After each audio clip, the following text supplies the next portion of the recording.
Hello and welcome to my latest tutorial. This time we're going to look at something we can call many different ways. I called it realistic set design. It's basically about taking a look at a enclosed space and trying to build that out in 3D.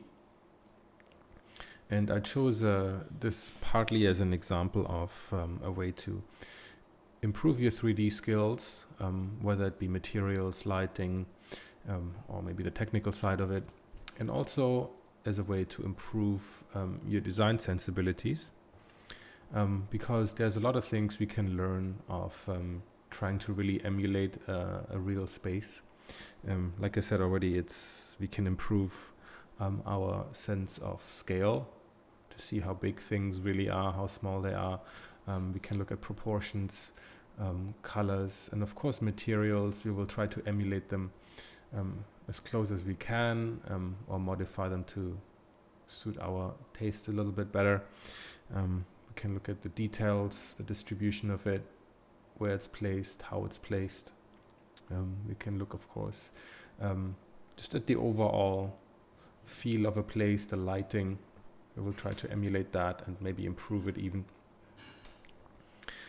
So these are the kind of things that I want to communicate with this exercise. So I have chosen for this exercise to make a subway station.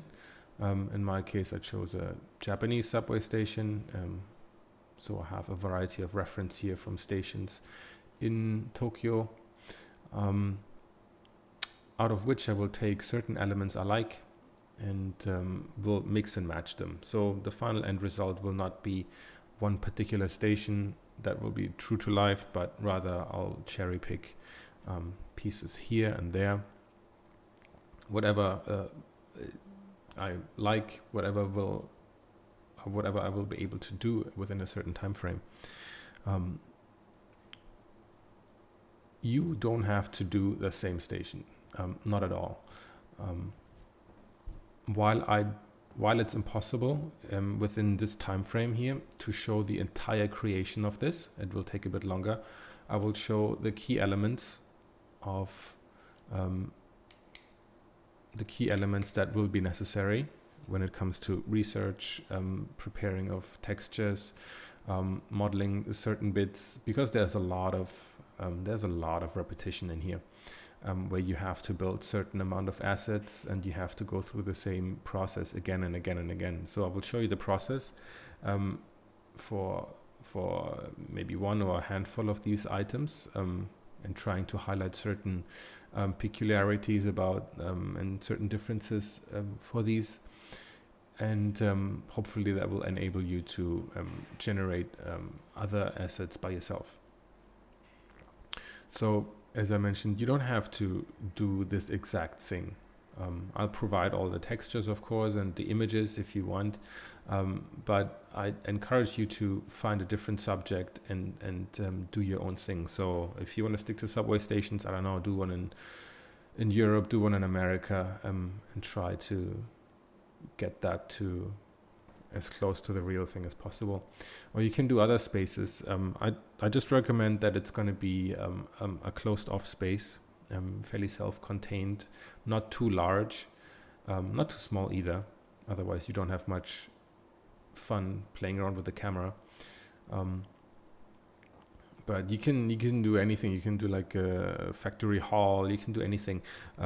It's just it should be. You should be, I guess, able to control the lighting as much as possible, and if you're able to block the visibility to the outside, I think that would be good as well, just for the sake of this exercise. And then I think you would be good to go.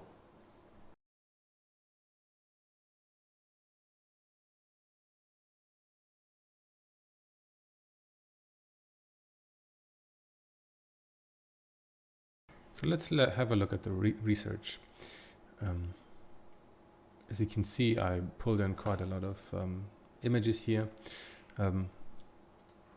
It's mostly stuff from Google Images, of course. There's a wide variety of things. Most of them are pretty low resolution, but that's actually not such a big problem. There's some better images, because these images are mainly, I will be able to extract some textures from them, of course, but these are mainly to help me understand the kind of images, the kind of things I will need, the kind of things I need to build to make this work properly. So I need to analyze a little bit and break it down into different elements, like, okay, I have the walls here on the outside. I probably want to stick with this kind of layout. I'm not sure I'm going to do the barriers, but I'll have 2 tracks left and right, a platform in the middle.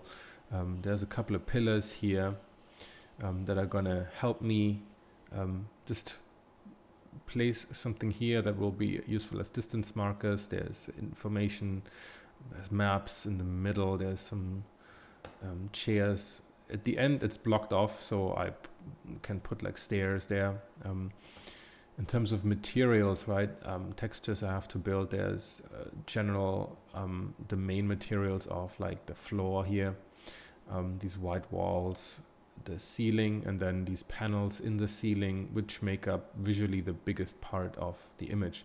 And then of course also I have to build something for the pillars. There's going to be like generally like a semi-reflective white material that I probably can reuse here and in this area.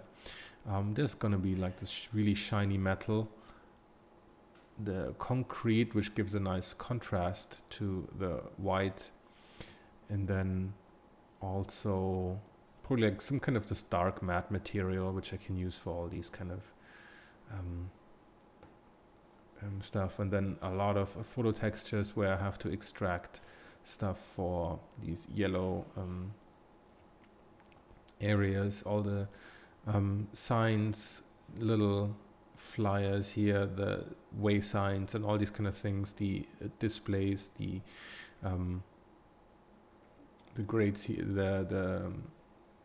all the vents here, and all these kind of things I have to consider. These little stickers, if I want to build that, there's a lot of different things here, and might seem a bit overwhelming at first, but I think we can manage to do that, because we will also get away a lot with like just duplicating these kind of things around, and nobody's going to really notice, I think, if we reuse a lot of the assets.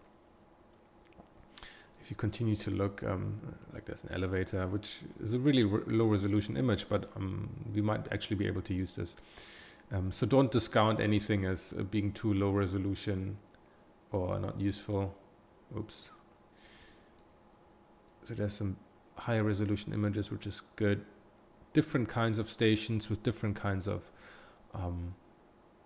lighting scenarios. It would be hard on Google Images to find straight on images that we can use as textures.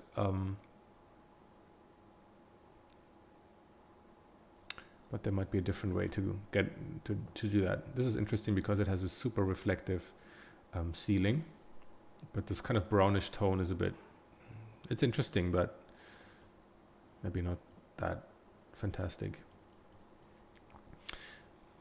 So a lot of these here, which is great. So if you don't have the possibility to find these in a useful resolution and just overall useful for what you want to do on Google Images or somewhere else where you can get maybe royalty-free stuff, then we will have to use a different avenue. Also talking about the train, I want to model like a little train here. I found this website that has fantastic, somebody went to the lengths to actually take a photograph that like really straight on, and using some sort of stitching technique to make it really super flat, which is perfect to be used as some kind of texture. It's just really, really low resolution, which is okay. but we may be able to use parts of this. So, and also I have a picture of the front, and then also some images of people squeezed inside that we can maybe use to indicate what's going on inside the train.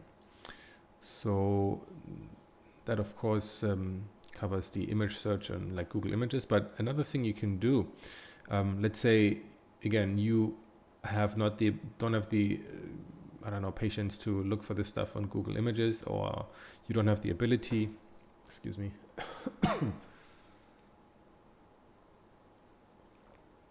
you don't have the ability to go out to that particular place you want to do and take photographs yourself, which of course is the best option of all. You can also go to somewhere like Google Images. So now I picked a station. You can, again, if you want to do a station or whatever, go ahead, or you want to do something different. You can search around a little bit on Google Images, and I was lucky enough to find a station where people actually went around in the Google guys and did a full street view photo scanning of that. So I'll grab that little guy, and he's like following around. So I can go over here where the blue lines are and then drop him here. And here we go. This is super cool. So now I can go around. You can, with the scroll wheel of your mouse, you can zoom around. And we have a really, really in-depth look into the place we want to make. So this is the entrance. We are still outside the ticket gates. Maybe that would also be a cool area to do at one point, making the ticket gates. But we can navigate around here. I'm sure you all know how Street View works. So now we are on the platform. And now what you can do is very simply, like let's say we want to capture this area up here. You just, I'm on a Mac, so I press Control Command Shift 4, and I get this crosshair, and then I can drag and capture exactly the thing that I want, and it saves it on the desktop. I don't know how it works with Windows, but I'm sure there's some kind of screen grabbing tool, and so I can really go around and really take good resolution images of everything. So I can even like take snapshots of this kind of stuff and all sorts of things. Here I can zoom in. This is a bit low resolution. I might want to find something better for that. But I can also really closely look at all these little things here, like what kind of markings there are, how far they are across, the kind of textures for the walls, the how these are really bolted into the ceiling, what kind of details they have here. These kind of weird, I think maybe speakers or whatever. I can check all the detail, and I can go further and further here. I'll focus my camera here, make sure it's pretty straight, as straight as possible, so I don't have to deal with quality loss due to stretching. I can really take textures. I can take screenshots of everything. So I don't know, this guy here, this guy here, this guy, and also I will probably need this one here, so you can take one for that. And here you need to, but if you have repeating textures, we need to do a little bit of Photoshop work to get to take out these reflections here and to make it really in a proper tileable texture. Of course, you can just download one and try to find one that matches, but we can easily enough build our own. So we can also look at the ceiling, make it straight, take a screen grab, and we have this vent here. And of course, we also need something for the ceiling. So we need to, that's where the stitching becomes a bit apparent here. We can see with the shadows and everything. So we need to search around a bit. Oh, excuse me. Here also, there's something stitched here, like a circular stitching, I guess, that the camera cannot take a picture of properly. So we need to try to find an area where we can really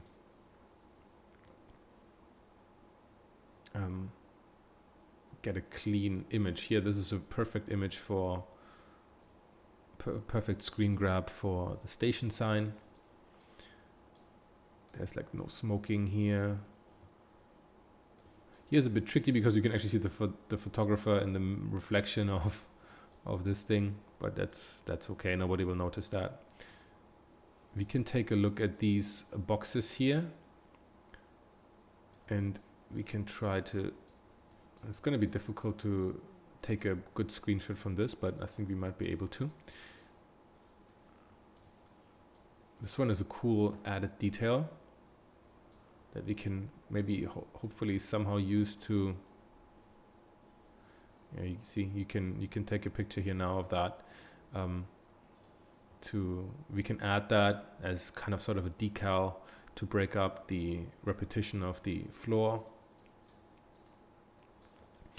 We have a cool vending machine. Vending machines are always great. This box up here is really cool. You might take a picture of that. Different station sign to say which platform you're on.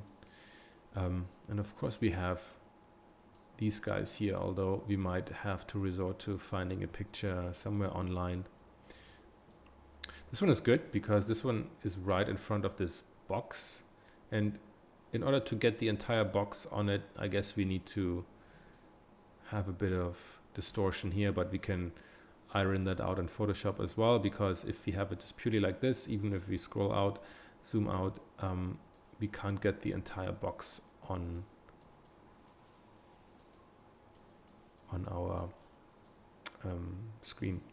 So here we can take here's a lot of cool things. So we have the fire hydrant, we have some sign, we have an intercom for calling like emergency intercom, which is cool. We can take this one and then we can build this one and we can put it somewhere else, an emergency exit sign, all these sort of things. And then even more here, you can go down the rabbit hole as much as you want. Here I guess the tile cracked, so you can take a picture, you can take a screenshot of that and add that in. That's a cool detail. Then you have the Wi-Fi signs, these way signs, information. We can build a little asset out of that.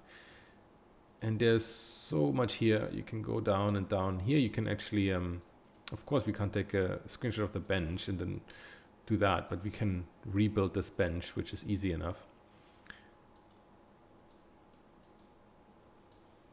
And there's just a lot of things to learn and to notice and to grab out of this. Let's see what we have at the end of it. That's pretty cool here, to have this complete thing here. It's a bit stretched, as you can see on it's like almost elliptical here. So we need to account for that. We probably want to like grab this box overall and then replace the screen here with something else that is nicer than this thing. Also note, we have this one here which we can build. Also note here the path for the blind people. So how that is structured, we can take a look at that. Here, here's actually a pretty good quality, where we can grab some tiles here and here and stitch them together. Here's a good area for if you want to emulate this wall exactly. Here's a good place to take a shot of this. What do we have here? Maybe here we can actually grab like something for the ceiling. We don't need that many, so we can grab like a part like this and then clean it up and repeat it. There's another door here, which is pretty cool. Who knows where that leads to? You see, here's the same thing again, so we can actually repeat this and put it in other places, because that's what happens in real world as well. This is cool. There's like drain here, this drain cover. You can do something with that.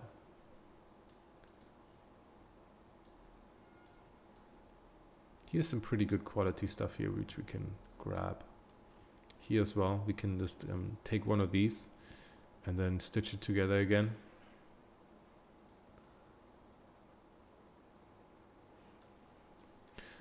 So granted, this is a lucky example of, here the color has changed dramatically. Interesting. So this is a lucky example of where the whole thing is scanned, but I'm sure there's plenty of places in Europe and America, whatever, that are equally well scanned by Google Images. So we can go through the entire station here. And we can take a look also at the reflections here and how that looks on the pillar, how reflective the ceiling is, how reflective the floor is. We'll go through and through and through. Let's see if there's anything on the other side, but I think it just might be a dead end. Here's also interesting to note how these things have these metal pieces here where there's going to be a metal curtain coming down to shut off this part of the station. So it's like here and then here and here and here and here. There's your fare adjustment booth. It has a blue door. That's interesting. That's nice. Another intercom, big lamps here. What is that here? I can't see.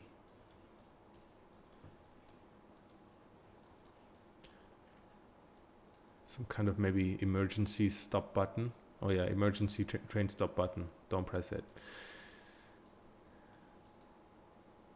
And yeah, here's just a dead end. So this one all gives you like this some like maintenance stuff. Oh, perfect. Here you see, you can take so many pictures of that. The sides and the top and the bottom is always the same anyway, so we just make different fronts and then some metal pipes and then you're good to go.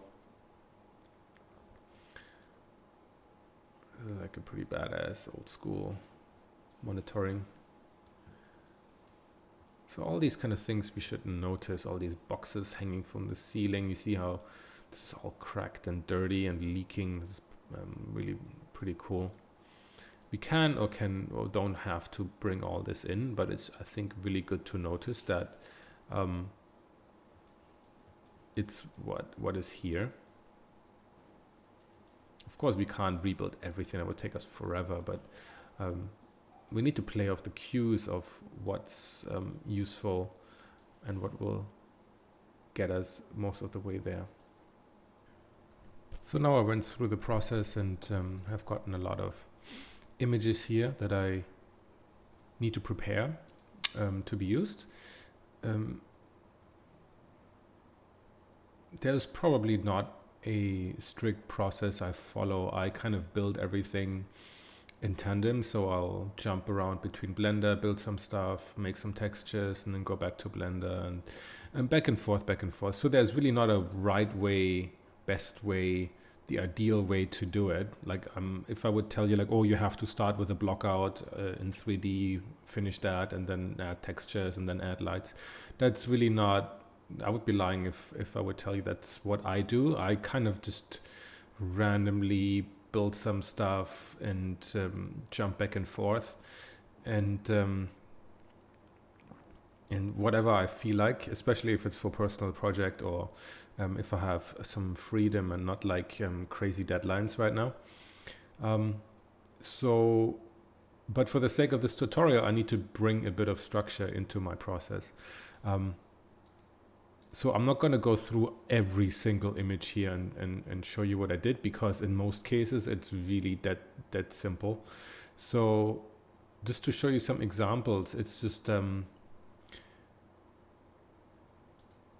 really about straightening the images. So if I just use this one guy here, right? And it's really just about using the transform tool, Command T, or you know all that stuff. That's like really simple, straightforward Photoshop stuff. Kind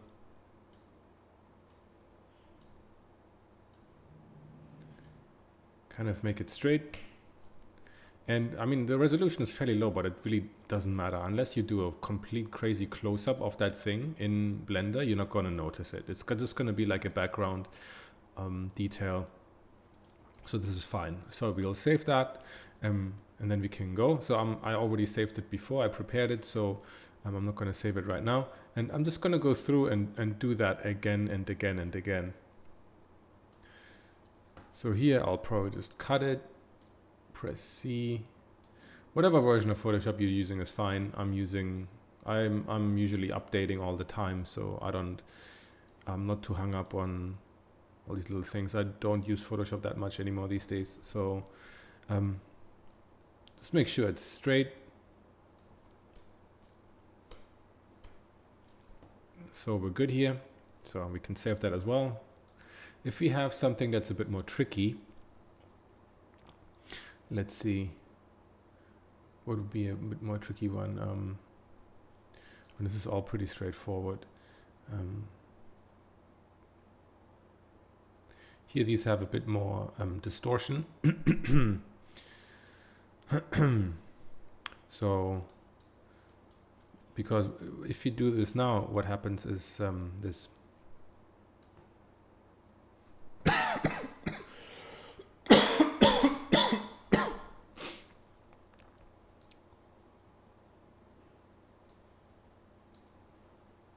What happens is that if we just bring this here, of course, it's going to be crazy distorted. So that doesn't make any sense. So what I usually do is I do this, and then we need to squeeze it to a degree where the proportions are correct. And usually there's some sort of indicator, something circular, almost circular, that gives an indication of how the aspect ratio should really be. So we can cut this. Probably need to cut it a bit more. And we have this guy here. I would recommend not to paint it out, but use as many photographic techniques as possible. So I'm gonna just use the clone stamp tool to replace that. I wouldn't want to use paint because once you bring it into 3D, you're gonna really notice, and if you start manipulating the images and push them around with the gamma and saturation and whatnot, you're really gonna see these paint marks really standing out because they just don't have as much fidelity as the photographic material. So I've got this, save it. Again, I already saved it. So we're good to go. I'm not going to I'm not gonna do these metallic areas here because they have a lot of reflections. I'm actually gonna make a metallic material because it shows up in so many areas. Here I can, for example, take this one out. What else do we have? I mean, it's basically always doing the same process. And if you prefer to go through all of these first and prepare all of them, that's cool. Or if you want to do them bit by bit on an as needed basis, that's cool as well.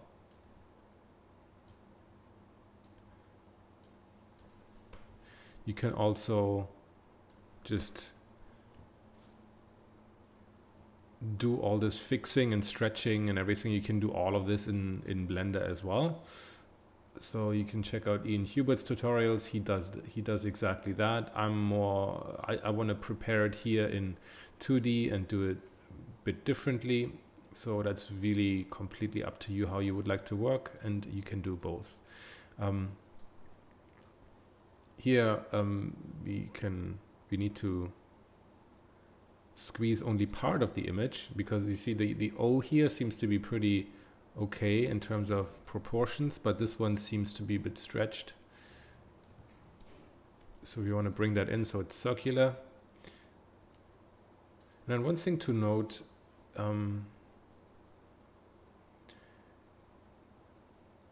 there are some images, yeah, like this one here. So you see here, there's part of the wall here. So, I mean, what you can do is that you cut this out here and then save a PNG with transparency, or you can just leave it as it is. And what I did, I didn't want to make my life too difficult.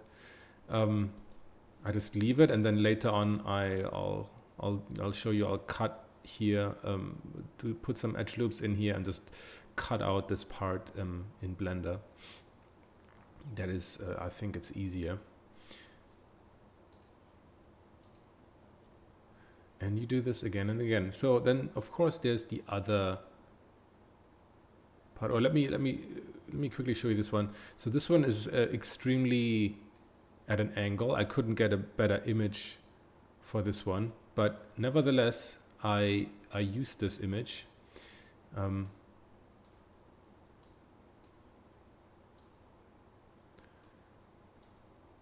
So what I did is basically, you can see how really the quality is suffering now. I mean, of course, I could just use another one. I could just use another image. But let's say, for example's sake, it's not an option. I don't know, you don't have any other material. You don't have time to search for something else, and you just have to make do with this one. You can totally work this. So you see, I mean, it's a bit stretched, and it's not as nice and not as sharp. The resolution is probably terrible, but you would be surprised what you can get away with. So, for example, this one here, it is tiny. This image is 260 by 170 pixels. That is horrible. But nevertheless, I actually used this. And I even used it in the marketing material, and you cannot, I mean, maybe if you do a close-up, you can tell the difference. Sure, of course. But I'm going to use this image like this, and it's going to be in the background. It's going to be this big, and you will not be able to tell the difference. I'm going to put it out of focus, and this is going to totally work because the contrast is there, the materials, the colors, the lighting, everything is there, and that's what's going to make it real. So we have a couple of more. So of course we have these kind of things here, which we will need to make into tileable materials. So this one is pretty okay already. I just need to push some, you see I need to push some of these around a bit, so you can Control T, right click warp, and I'll stretch some of these out.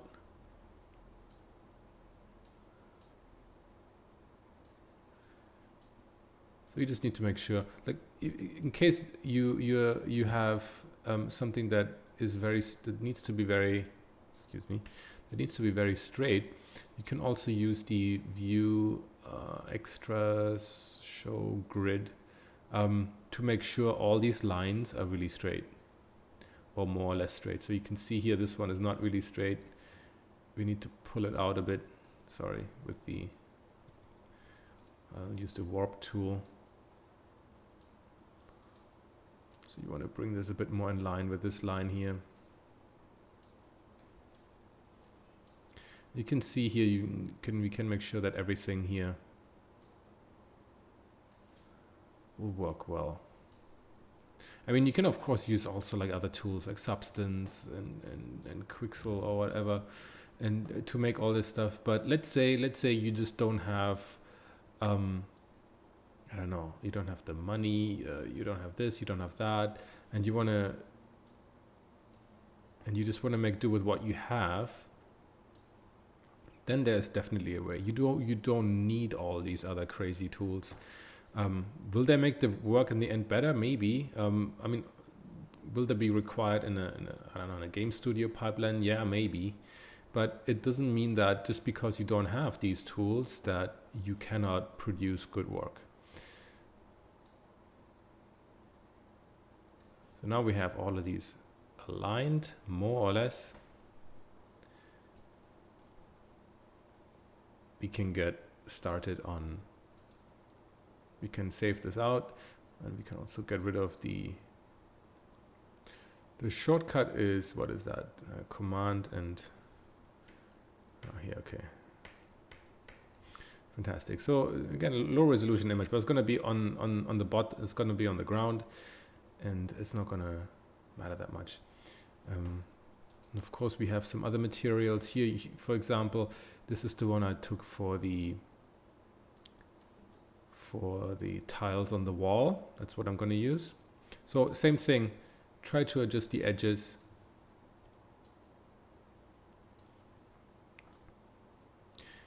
And we need our grid to see if everything is pretty straight. We need to check that. And also you need to test. You need to bring this into Blender, see if everything works, if the repetition is too strong or not that strong, and then bring it back into Photoshop, adjust it, and then you get it to work. But this is pretty good already. So you need to search a bit, like I showed you in Google Maps, to find the exact tile. But of course, you can just use any tile texture you can find, I don't know, textures.com or Substance or whatever.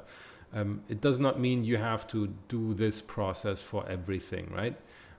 You can mix and match whatever you want. Maybe you have the best tile texture for the ground of all, and then just use that. If you don't, you can still puzzle yourself together something here. For example, we can just we'll have this one here. We want to make a 5x5 grid, I guess. So I guess here, and then we can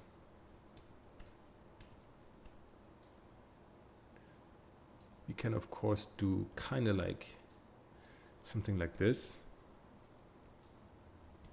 Come on, pressing the wrong buttons all the time. We'll copy this one. Of course, this looks horribly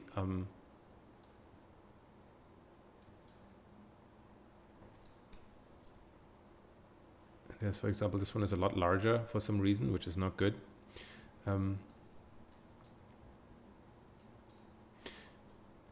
But we can build ourselves.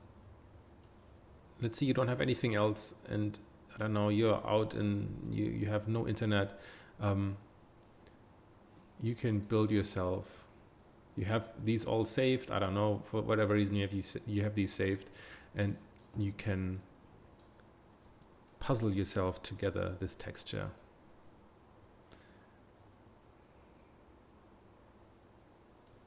You have to take note of these.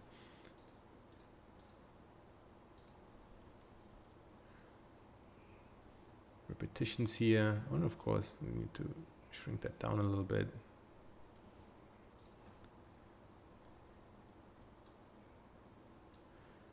To make all these adjustments, which is okay. So now we have like a 5x5 texture here. I mean, it's still, you need to fiddle around, make sure it fits. But this is basically how I did this texture here. So you can see this is the start already. You can see up here that there are some adjustments you need to make based on the lightness, because these kind of stronger contrasts here between this darker one and this lighter one here are gonna show up pretty badly in the tiling. So you need to play around with that. You need to get this kind of information out of there by playing around with the levels or curves or whatever you use. And then in the end, I had something like, let me see where it is here. So these are all the textures I made, and some of them are just like found from the internet because that's fine. This is, for example, the ceiling. You see, it's very, very simple. Just 3 stripes that can repeat over and over. All these one-off textures, all made them pretty straight. You see, here's that one, exactly how I did it. This one will also be repeated, so I took a small strip. This is for the ground that's near to the tracks. The card for women only, of course, the label sticker on the ground. This is the one I just showed you as well. Here's the floor. So you see I did like a 6x6 and you can kind of see the seams here and there, so which is okay, looks terrible. But this will be more than good enough, I think. There's always repeated here, here, here. Maybe not the best texture in the world, but I'm not a texture artist, so probably the more experienced 3D guys are going to be like, what the hell is he doing? You have all of these. I have the front of the recycling bin. I have the side of the recycling bin with the part that I'm going to cut off. Train on the side. I didn't even cut anything here. I just will cut that in Blender. Front of vending machine, side of the vending machine. Here's a vent that I just duplicated, made it long. A shorter vent. Here is the wall texture, and here's the piece above the tiles on the wall that I'm going to use. And lots of little cute posters, advertising. There is a lot more I would need. You see that fancy elevator door and another one that looks like crap. There's a lot more I would need really to fill the scene up even more. But well, for the scope of this tutorial, this is kind of what I will use. I use this as a concrete. I use this as a kind of a dirt map to just make some of my very clean textures a bit more dirty. And I'm going to use an HDRI. We're going to be using a lot of reflective materials, and for that, and an Eevee, for that to look proper and nice, we will need a nice HDRI. Even though this is not a subway, this is completely different, but it has kind of some of the things that we can play off of, like dark areas, light areas. It's an interior, and you can look around on HDRI Haven to find some other cool HDRIs that are for free. So I always recommend doing that. So I mean, as I said, I develop these in tandem with how I built, so don't feel the need to prepare all this beforehand, because I surely didn't. I can only just tell you, like, looking back, that's just how I did it. So yeah, let's jump into Blender and build some stuff.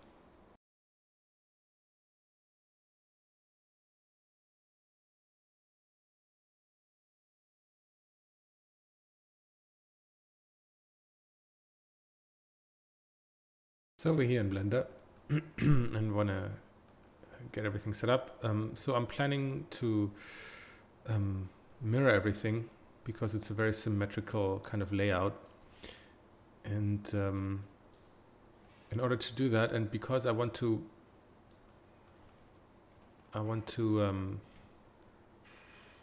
mirror everything over, I'm going to use the mirror modifier, and I'm going to make an object that is basically not visible, but that I can mirror everything over. So if I go here, say, I can pick it if I want, or I can just write it in. And I say the y-axis. This is basically going to be my the center of my entire scene. And then I can mirror it X or Y or Z, however I want it. So right now there's a gap, but that doesn't matter. I can actually just move the empty. You can see how that will have an effect on where this will be. So that's cool. That's my ground here.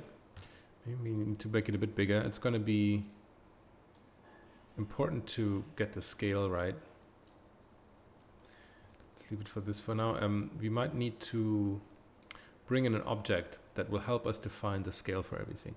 In this case, this might actually be the train. But I'm not going to just jump into the train right now.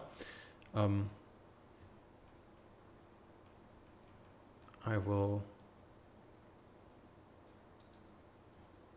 just place it in there for it to give us the scale. I'm just going to actually place the image in here. So one thing we're going to use a lot is image as to our assets, and we're going to select the train. And for that, of course, we need to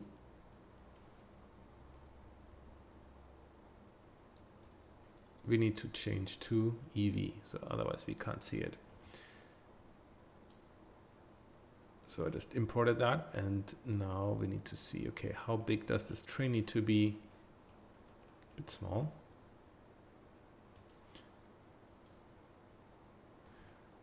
Train is probably a bit higher than the platform. Maybe it's a bit too high, like this. Still too small.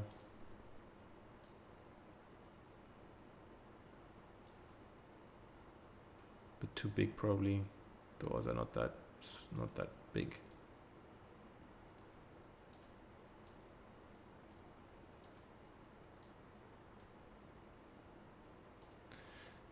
It's very important to get this right.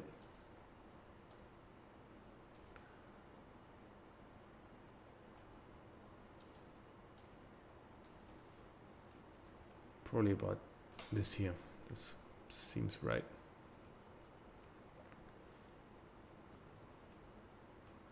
So it might be a bit bigger. So yeah, that should be the size of our train. You can put that aside for now. And then we can actually so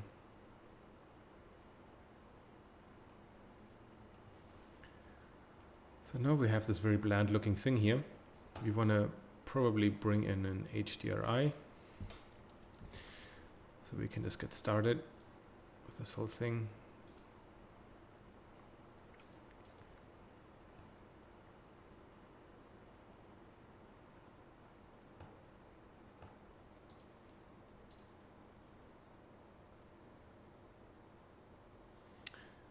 Okay, now if we've loaded this in, bloom is a bit on the strong side.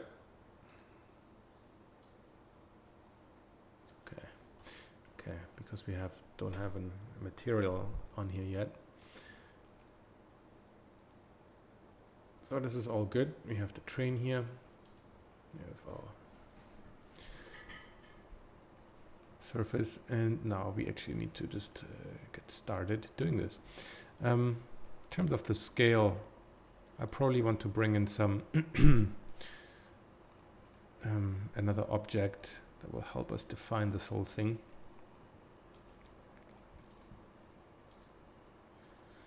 Give this some depth with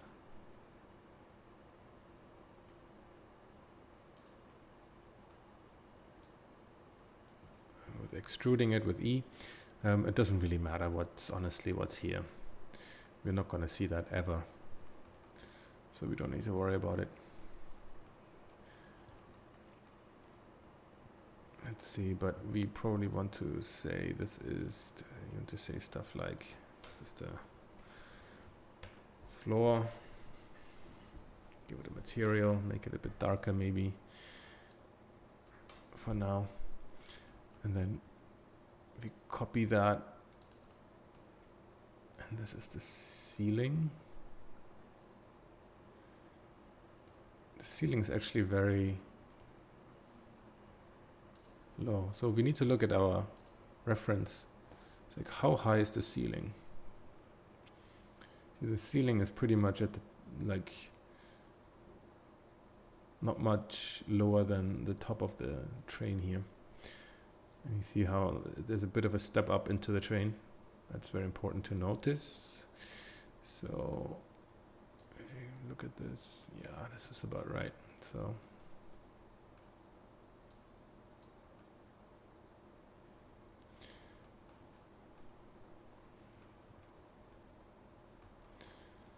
this seems okay.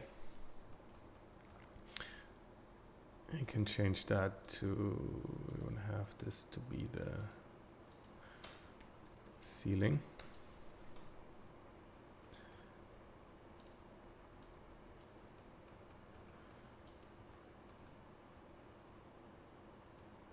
Okay.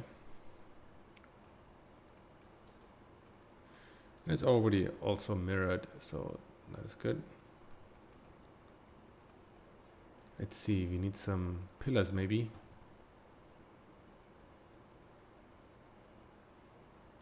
The cylinder, I'd like to give it a few more vertices.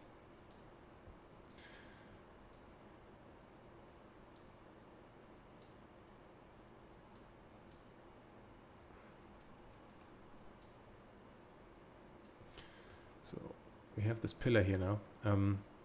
What I would want to do is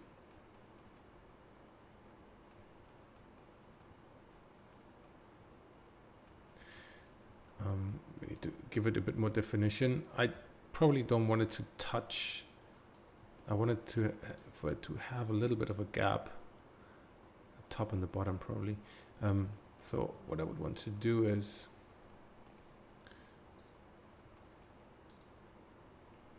there we go.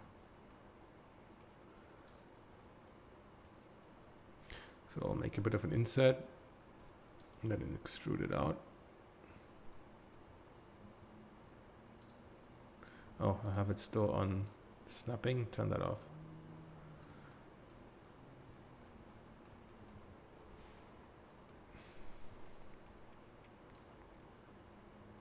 Just a tiny bit. There's a little bit of a gap. I can press 2, and then I can hold Alt and press 2, and then I can select the entire ring.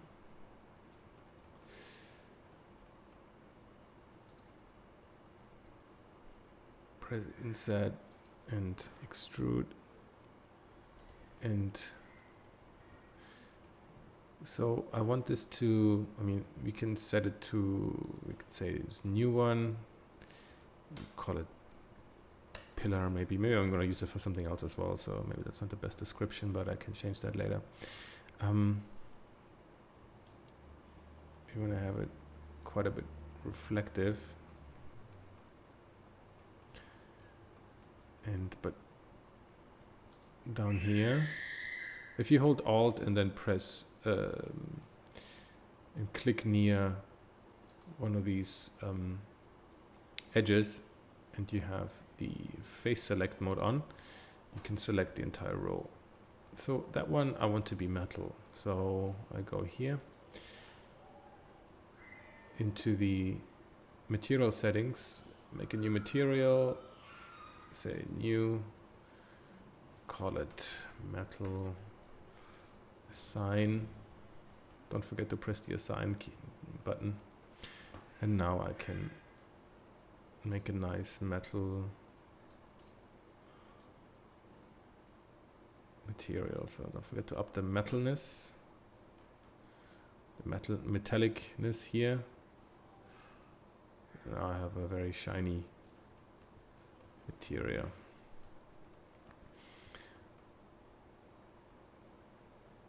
So, and what I want to do with this guy now is that I have that guy here, which is cool, but I don't want to necessarily like duplicate it with like Shift D. That doesn't make any sense, because if I need to make changes to this guy now, I need to make changes to both, which makes no sense. So I'm going to put this guy here, or however long my platform is, and I'm going to go into the modifier. And first I'll maybe mirror it at the empty in y-axis. So I have it over here.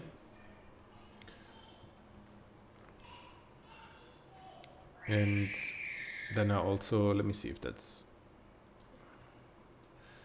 it's probably like about here should be the train is here.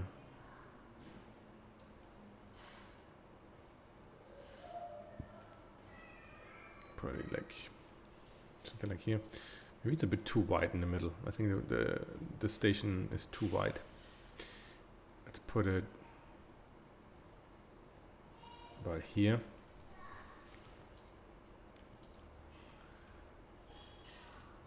Let's turn this off.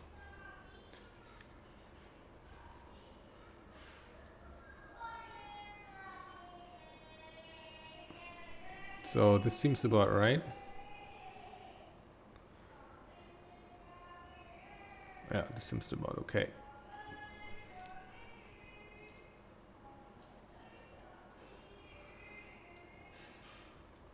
Doesn't have to be the exact same width as the ground. Doesn't matter. So it's important to get these things right, because it's going to be more difficult to change it later. Let's add an array modifier. I'll usually like constant offset. If you have relative offset and you change the size of the dimensions of this pillar, then it's going to change the distance to each other as well. So it's better to use constant offset. Maybe how is 5 meters? I think that looks good. Now we can add a few more.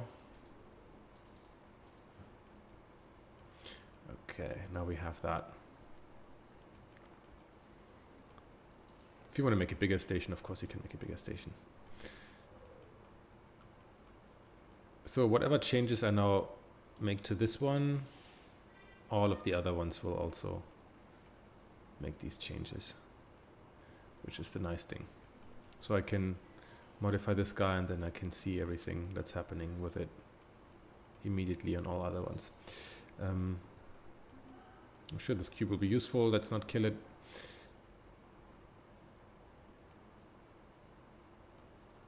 I feel like it's maybe a bit too small. No, I think it should be fine. Let's see, let's have a look at our camera.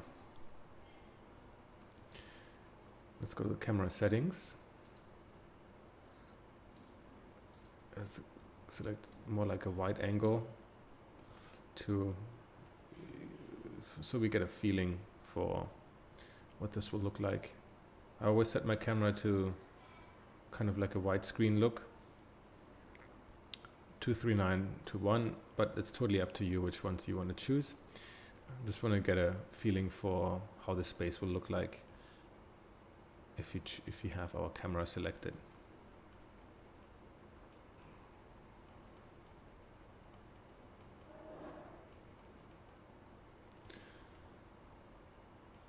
This should be okay.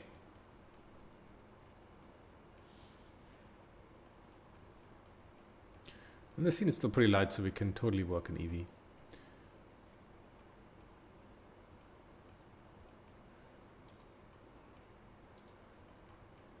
So now we continue to build out this thing. Maybe we want to have like we need some walls on the side. So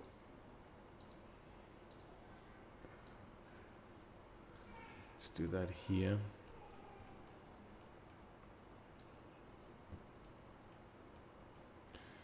Or we can also just take this, actually, it doesn't matter. We can take this guy here, make a cube, make it long. Put this to the side here.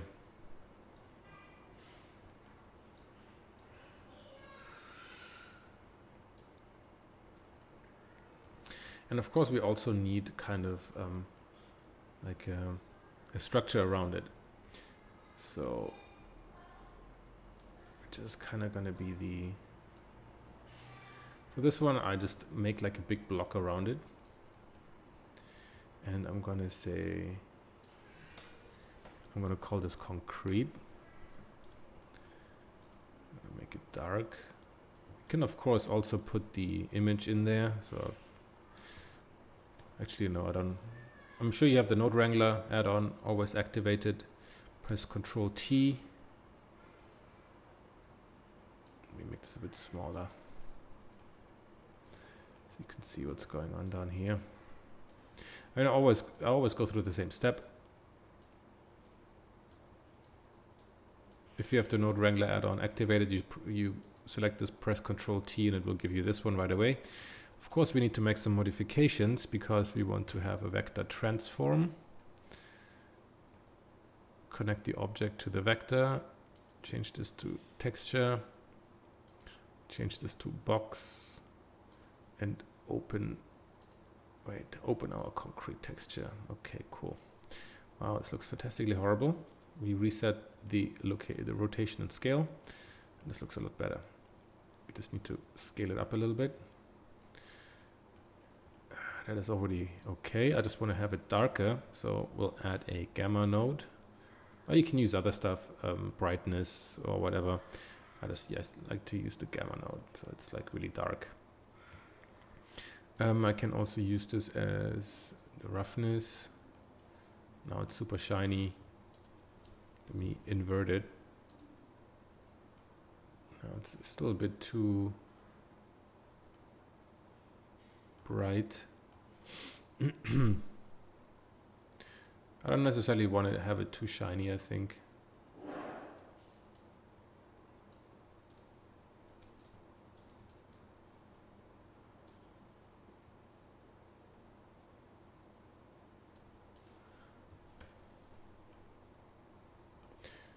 No, it seems to have... okay, it's still here. Maybe specular.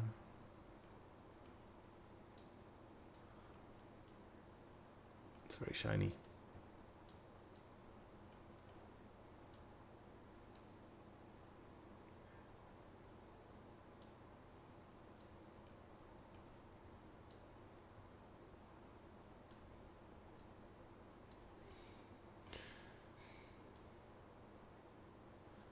Should just basically be very grimy, dark. Concrete. Maybe add a bump. Very low opacity.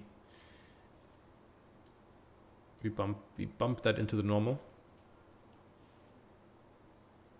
That seems okay. So, of course, it's a bit too... we need to lower it a little bit. So that it's like... we have it here where the tracks are. You can see that here. Cool. So we'll make that as big as it needs to be. And of course we also need that in the... we don't need to duplicate it like that. We can duplicate it with a mirror again in case we need to make changes later. But this time we mirror it alongside the empty but in Z direction. The only thing we need to do is select the empty and move it up a little bit, but only move it up, so we're not affecting the rest.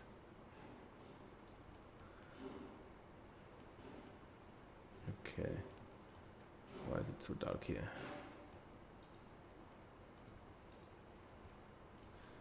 That's fine. We'll add some lights later. The HDRI is maybe a tad bright, so I'll probably want to darken that down because we're going to have lights later on. I'll do that later. So the lighting is still pretty off, so don't worry about that. So yeah, now we need to continue to just build this thing out. We want to probably add our tiles here, so we can call this wall. You see, there's really no magic. This is just like going through it piece by piece. Press Ctrl T. Actually, you know, we can also just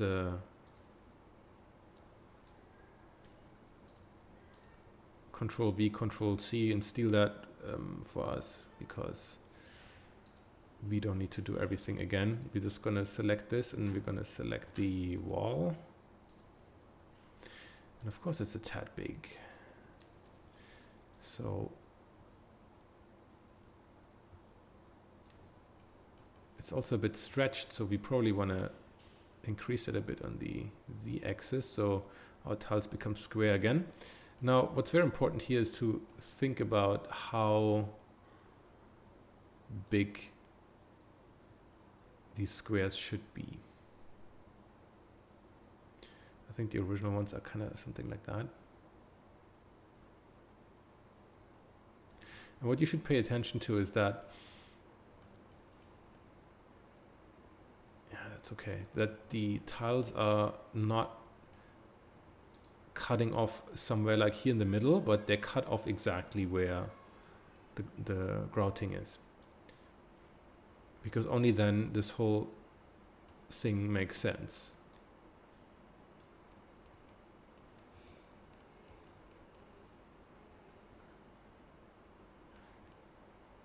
I'll make it lower even. We can add something else here. We can add maybe one of the wall details there that I made.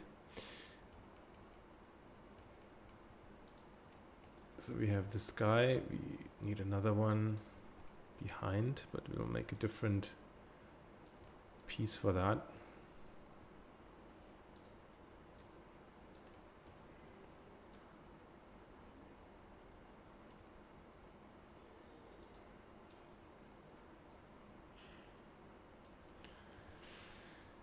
We want the concrete for that. Okay. Always reset your rotation and scale so that you have the right thing here. Maybe I'll make these in 2.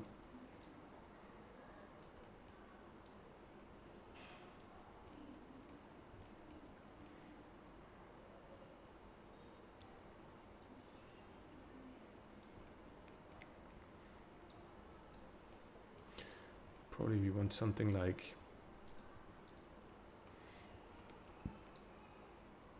this here. Extrude it out, make it a bit wider. Extrude again. So you have this kind of block here.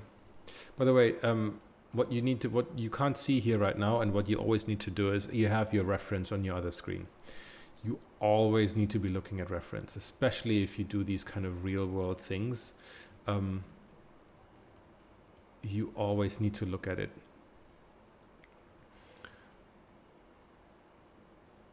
It can be fairly simple, I think.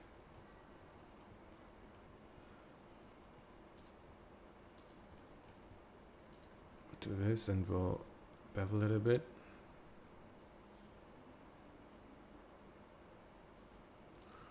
Only a bit. And then we can do the usual duplication and array modifier. Sorry, the mirror.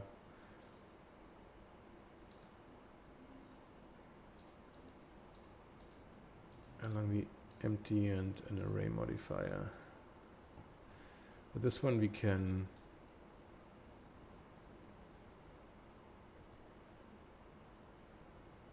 like a slight gap in between, maybe 0.5.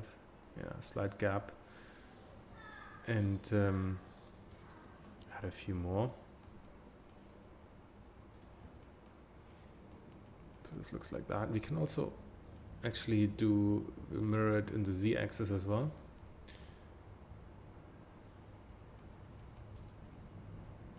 So it looks like that. We can then,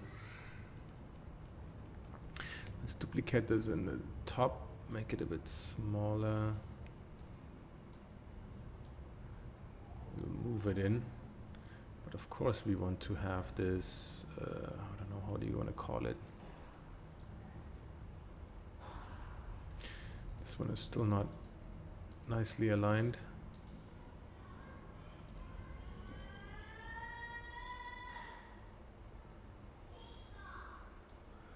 Okay.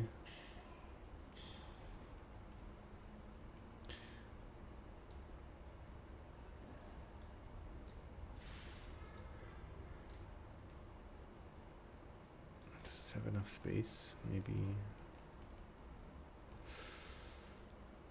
not. We'll see. So we can, for example, I still need to do a lot with the wall. It still doesn't look good. I want to add a different material. I can call this, I can just duplicate this and call it wall I don't know, let's call it wall detail. And I want to plug in here, this thing here. Now, this one is probably very long. If I make it all one, yeah. I need to stretch it in the x-axis to make it work, and then I'll need to play around with the location. Still pretty, I need to kind of get it here. Okay.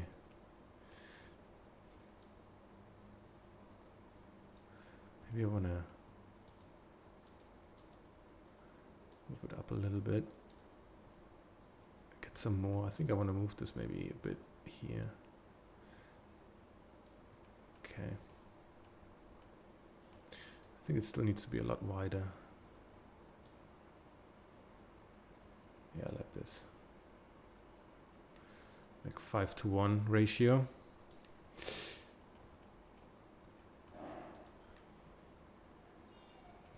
Okay, if we can play around a bit with the material, see what we can do. This is the wall now. We can plug that into the roughness, see what that does. You can see now the black areas are very shiny and reflective, but I wanted to have it the opposite way. And maybe we can play with the color ramp a bit. Color ramp to help us adjust the value distribution a bit so that we can see we can make this a lot shinier here. And this is just the regular image. I haven't done anything. I haven't gotten any special map or anything, any special bump map or anything. And now we have this nice reflectivity in here. It also, I mean, it depends on how shiny you want this and how it kind of looks in the reference, and if it looks real and or not. So we can also add a bit of a bump to play with the grouting here. See what happens if I just plug it in. Yeah, that's terrible. So we'll invert it. So it bumps outwards, but of course it's way too much. And I don't want to have all this detail in there. I want basically the black to be bumped on the inside. Do Shift D, steal our color ramp, and let's actually up it and see what happens. So actually, this kind of already gets us a bit there. So this is here, and I'm cutting off all these values here. You can see if I move it.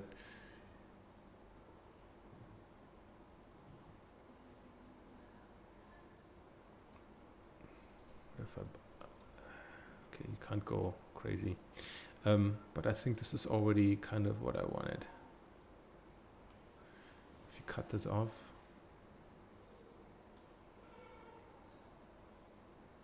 No difference. Great.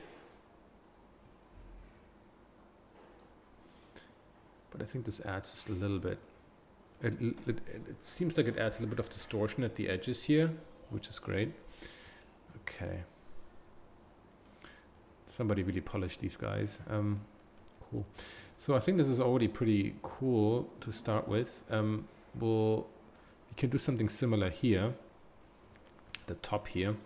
So if I connect these guys up again, it's already super shiny. It's not bad even. What happens if I invert it? So what we want to do is we don't want to necessarily make everything shiny. There's really no point. We want to,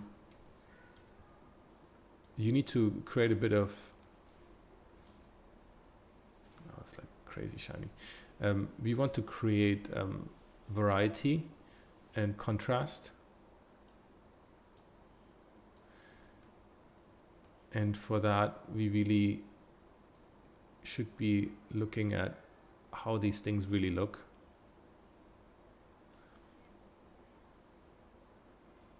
It's like a little bit. I think that is pretty good.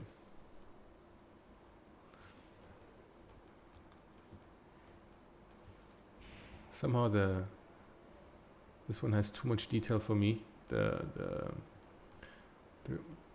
concrete. That's okay for now, I think. Once we add the real lighting, hopefully it will be better. For this guy, we can add some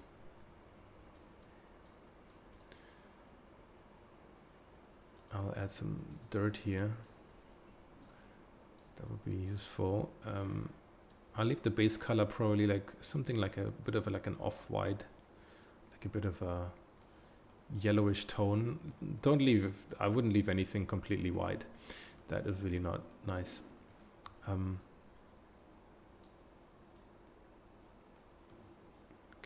we see anything here?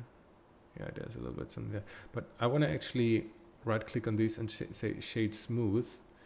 Which looks a bit funky right now, but it really makes everything smooth without using the modifier. Let me go to my original master copy and actually add another edge loop here. Control R and move that almost to the other one, so that gets rid of any kind of weird distortions.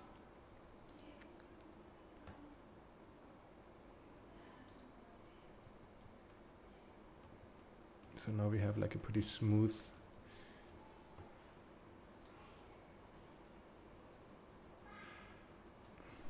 Let me add another color ramp. It's basically like treat it like a levels adjustment. I can see, we have something really shiny, which is too shiny. We don't want that.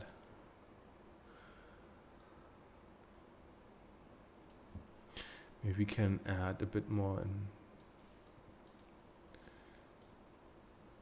terms of height. I just want to have it like very streaky.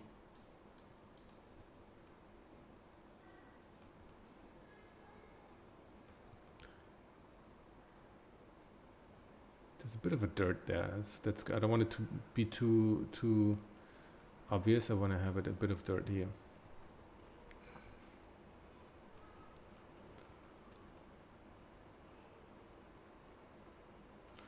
And then we have to do this again and again and again until we have all our surfaces defined. And here, basically, I do the same, right?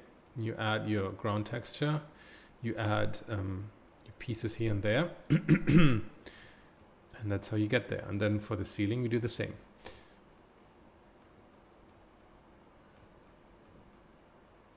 So obviously it's going to take very, very long to get through all of this, and would make no sense because I'm going to repeat the same thing over and over and over again.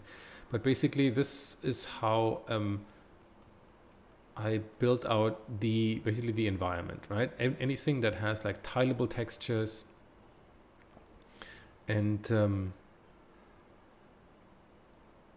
tileable textures. So what I want to dive more into is how we can populate this thing then with assets once we have done all of these. I actually plugged in quickly the floor, just copy pasted it and plugged in a different image texture. It's a bit shiny, but for now it's fine. I just want to basically just have a bit of a platform to build some of the other stuff on. So what I also want to do is let's build this a little like cubicle kind of thing where maybe the elevator can sit on. Let's make it about this big. Now I realize maybe the platform is maybe a tad small, but you can always just fix that.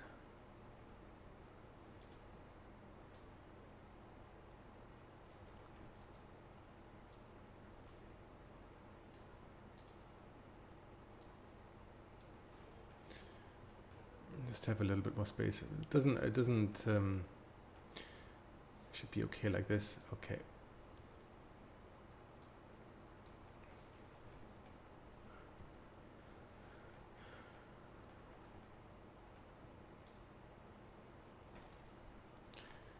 inset, extrude, just so I have a bit of a transition area here. So I'm gonna make this one,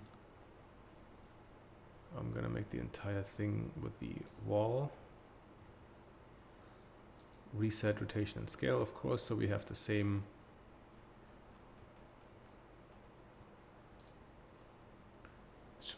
scale. For this one I want to use the metal one. So once you have actually a bunch of materials all set up, applying these just is super fast. It's a bit too metallic, maybe I want to have it a bit more. This is a bit shiny. I think it's a tad shiny, the tiles. It's like brand spanking new. It's a bit not so nice. Anyway, so a couple of things we can do here now is, for example, it's okay.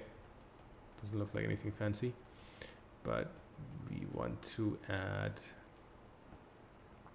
maybe some flyers. So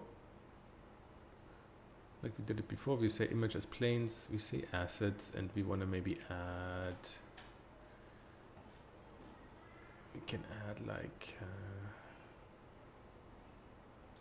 this guy, because, oh, actually maybe like a plan. Do we want to add anything funkier? This guy, I don't know what it says. Let's put it on. So image as planes, we just have it, I don't know, let's make sure we have it the right side. So for example, something like this can be just a plane, right? It doesn't have to be anything else.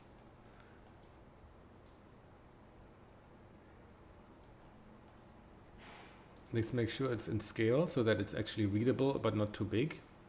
So for that you need your guy again. You need to see exactly what would be a comfortable height for him to read this. Now we have something like this. We have also maybe something that has a bit of thickness. So we'll do the same again. Maybe we'll have,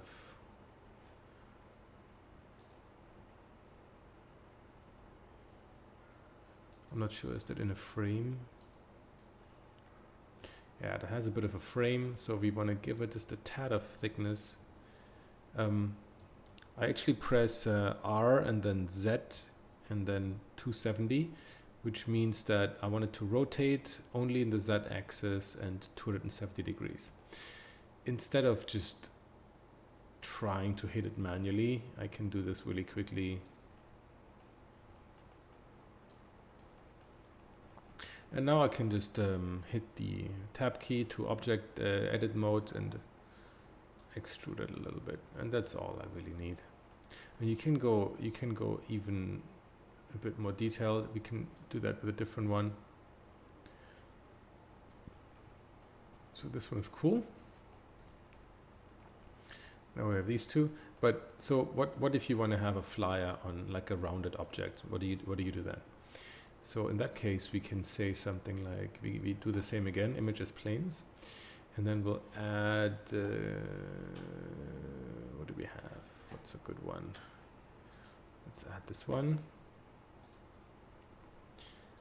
Let's make it as big as it needs to be, scaling it up, and maybe like this. I want to rotate it. I want to rotate it this way. Maybe I want to, I got rid of these just because I wanted to get some space. So now we have this, and I want to have it on here, and I'll just move it just as it barely touches. You can see how it barely touches this. Okay. And then I want to do two things. First, I go modifier. I want to give it a bit of subdivision, but I click it on simple, maybe add it to 2 or 3. Oh, what did I do now? It's a bit, oh, I don't want it, I don't want the alpha. I don't want it to be a, actually maybe I accidentally set it all to transparent. It's in the settings. Like if you go image as planes, you want to say use alpha and like get rid of that, because we don't want the alpha. So now I have the subdivision here, and then I want to add the shrink wrap modifier, and I say I want to shrink wrap it around the cylinder. Nothing now disappears, but I can just play with the offset a little bit, and there it comes. So you can see that, okay, it's a bit low poly. Add some more subdivisions. You can also shade it smooth, and then it disappears. And now we have it actually wrapped around here. You can play a bit with because you can see how it gets a bit squished at the edges. So you can play a little bit with all these things. You can also, what we can try, you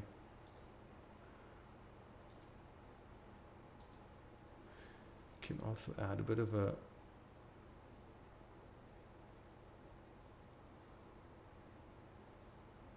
thickness to it and see what that does with the solidify modifier. Or we can, if we stretch it a bit in one direction, see what that does. But in most cases you will not be able to notice that when it's just like a background item. I mean, it's not like our hero item or anything. So there you go. We have it wrapped around a curvature. So let's maybe build something here. Let's add some more details that are actually built into the wall. Sorry. Let's use maybe this guy here.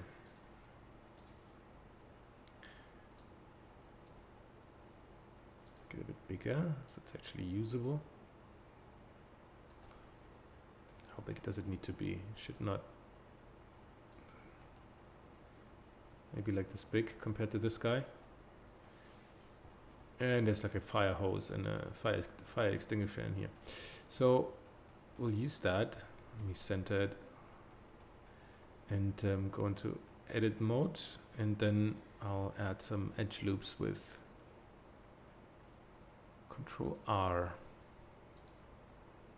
And like I mentioned before, I didn't want to cut that out and make transparency, because now I have this here and I can just get rid of it. And now I have exactly how I want it. So we can see that this has a couple of areas which are kind of extruded, or where we can add some geometric detail. So we can actually do that. But think about how you actually want to do that. So we can, I have this one enabled. We can actually take these and then extrude them first.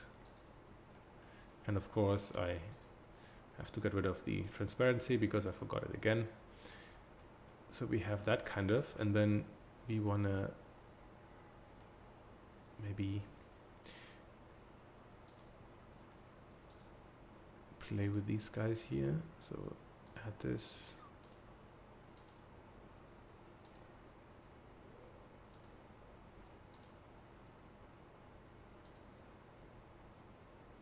I mean, you don't have to 100% understand exactly what that thing is, but just kind of give it your best guess.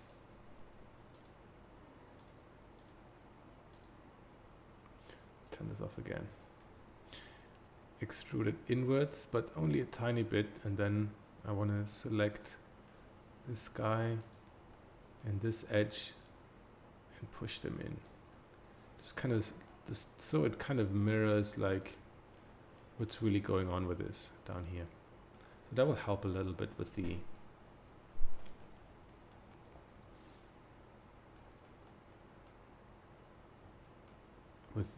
depth of this. Here also we can do stuff like I mean, here you can we'll want to maybe cut out this round one here. I mean, you can use something like box cutter to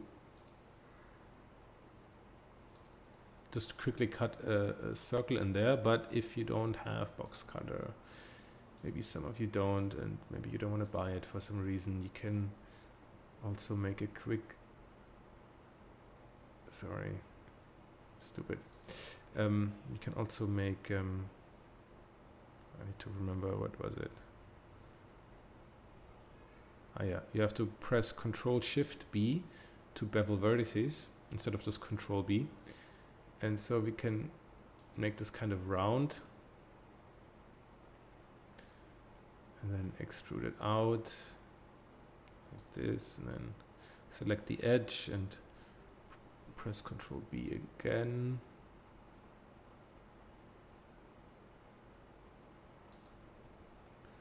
And now this kind of like sticks out here. Why not? So if you wanna make it maybe make it a bit bigger. Let it line up with this grouting here.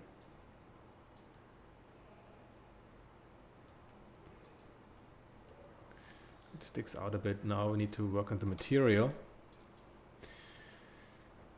So get rid of the alpha. We want to plug this into the roughness, and it is very, very metallic. We can maybe also plug it into the metallicness. There's something going on, but we want to, you can see how the reflections are already there, but we maybe want to push it a little bit. Let's give it a color ramp as, again, you can see we're always same technique over and over and over again. Oh, this becomes shiny. Too shiny? What happens if we invert it? Flipping these will invert this. No, then it's not shiny anymore at all.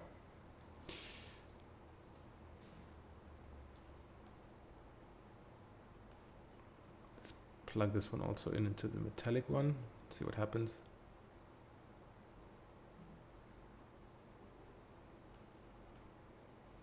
Very metallic. So maybe if you want to have it less, then you can make it more dull.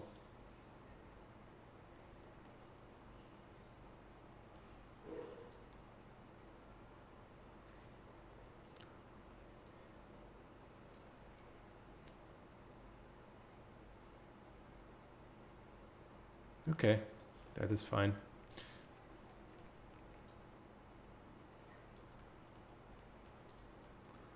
What you also can do, if you have, for example, this part here, and you want it to glow or something, you can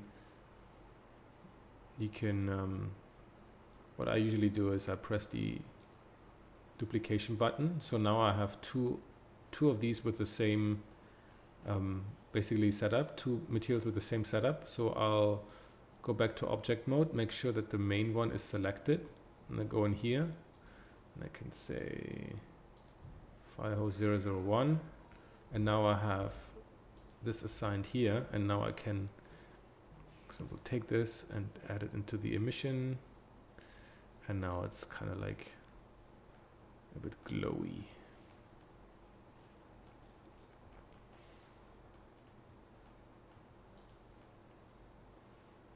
So I don't need to redo anything or apply different materials or nonsense like that. So now that's cool. Maybe you want to do you can also do something like a box here that has multiple parts. I think that's a good exercise as well, because basically the assets you build will be broken down into a couple of different categories. So it's either going to be completely flat, these kind of flyers kind of things. It's going to be flyers that wrap around something that is not straight, and it's going to be like wall details that are going to be these little pieces that are extruded a little bit, but not too much. There's also things like these like smaller items, like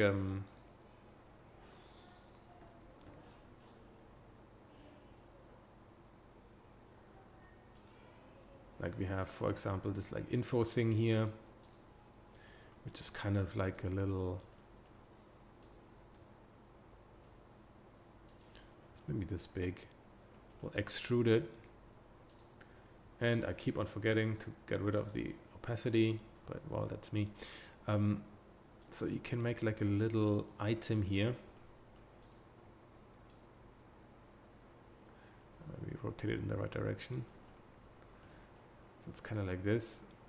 Is it mirrored mostly?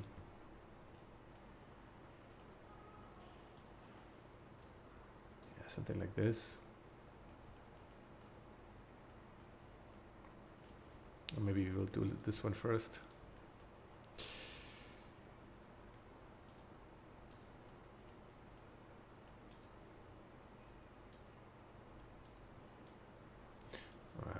Can't hit the right thing. Okay, let's do it like this. I mean, sorry for my crude modeling skills here, but it really does not need to be any better than this. So we can mirror it along the right x-axis. But now, of course, the eye is the opposite way, which is stupid. So, idiot me. Let's get rid of it. Let's do it like we had before.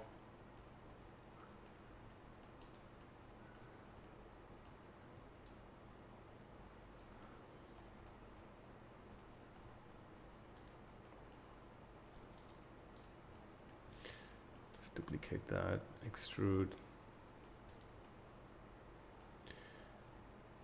Let's do maybe a bevel.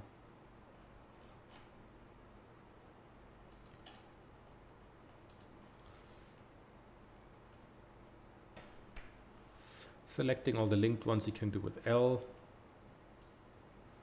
Let's do it like this. And then, I mean, however you want. There's really no rules here. So we have this one. Let's join it with Control J to one object. And then I can just plug this wherever I want.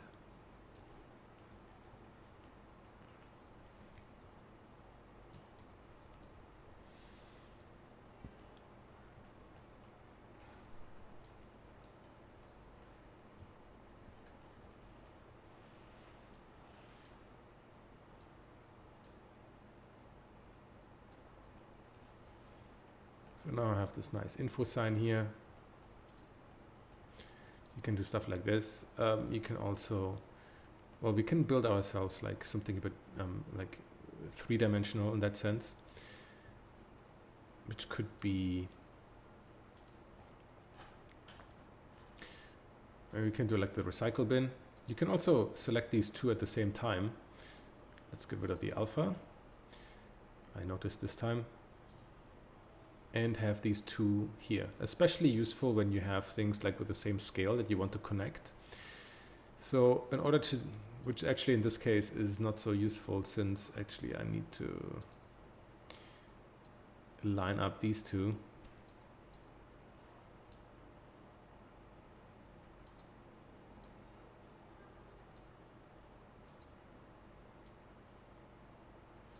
Yep, so these are lined up. This one I want to rotate.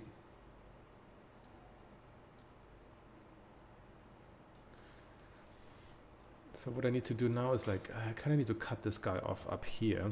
So I can, for example, take the knife tool, press K, and then cut this off.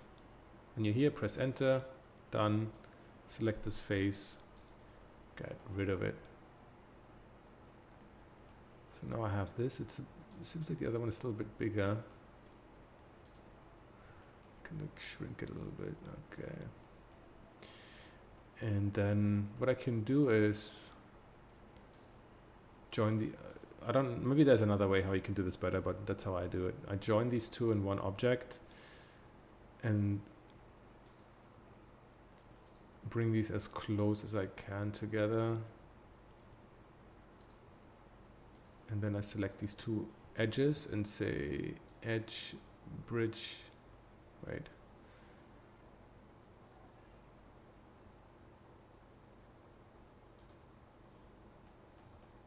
Is that the right one? I keep forgetting it. Yeah, bridge edge loops.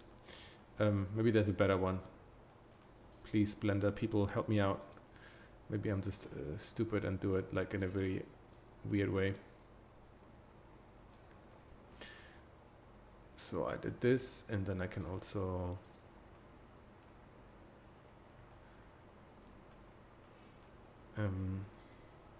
Shift D, copy it over. I mean, maybe I'm doing it really the completely stupid way. Please correct me if I'm wrong. But, you know, it works. It looks okay.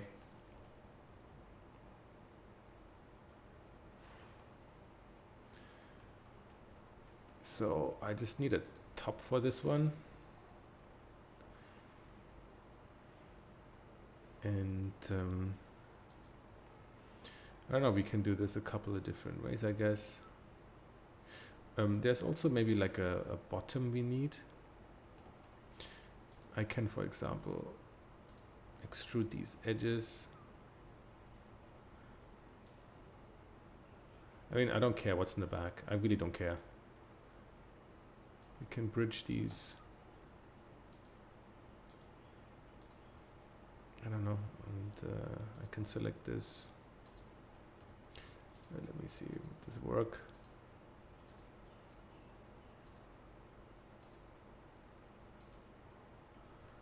Be cool if this works. Yeah, if I press F, it will just fill this. So now I have like this guy. And then if you want to have some feet, you can, I don't know. Maybe you can just make those extra.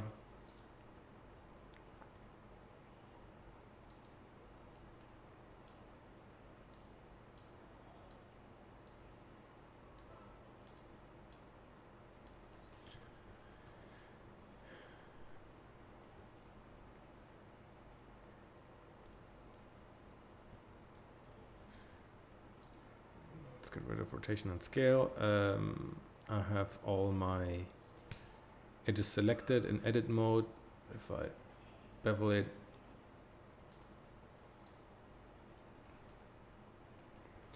I want it to look like metal.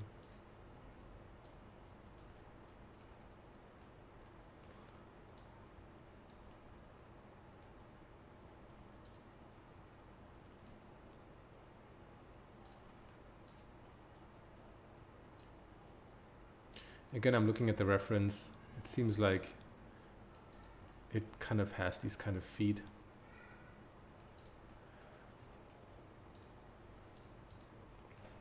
Press Ctrl J to join. Now I have this guy here. What I can do is I probably want to play around a little bit with the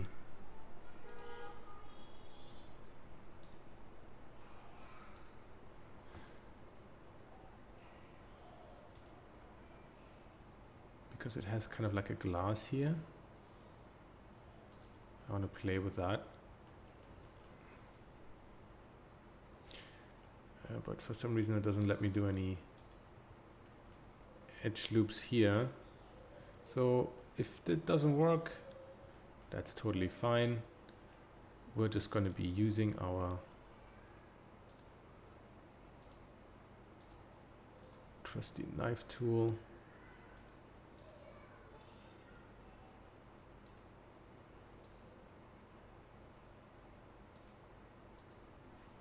Press enter. So now we have this one here. You can also do like, since we have these like circular openings here, we can also do something with those. So we can, since we have the, come here. Since we have these guys, oh no, here we can do the same as we did before.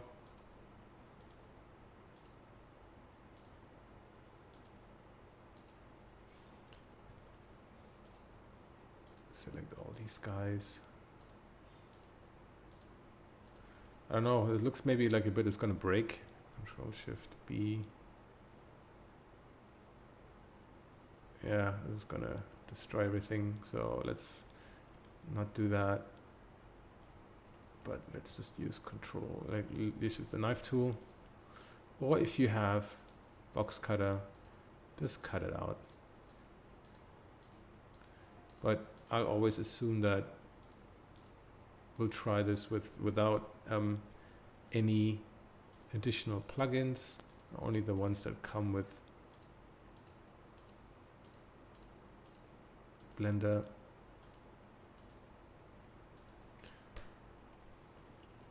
Looks like shit. Extrude it in. Oh, not at an angle. Ah, that's why. Okay. I had that selected. Okay. Looks good enough. So we have again these guys here that, oh, I mean this one is the same as the other one, so you'll get the final asset anyway, so I'm not gonna do this right now. We can extrude these a little bit in. We can say Alt E, extrude along normals, push this in a bit.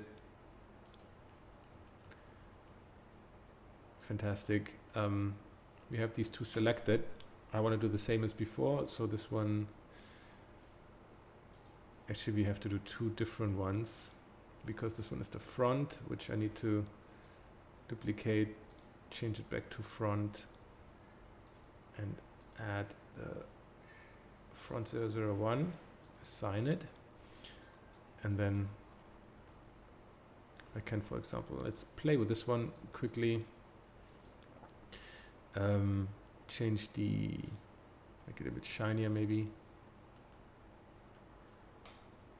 Move it a bit so we have some light interaction.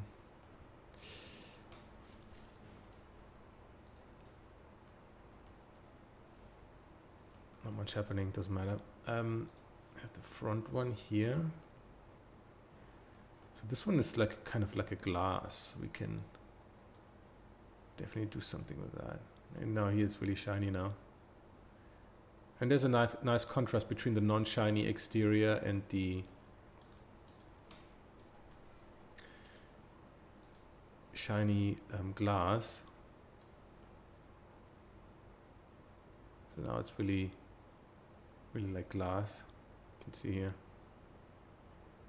It's pretty cool. So, and you can do the same for the other one. I'm just going to leave it right now because it's the same step again.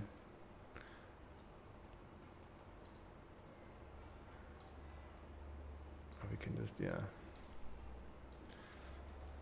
It's a bit in the way here, but who cares?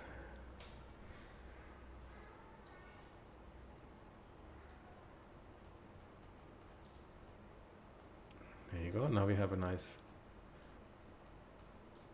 It's of course way too small. Let's make it a bit bigger so that actually it's useful for this guy.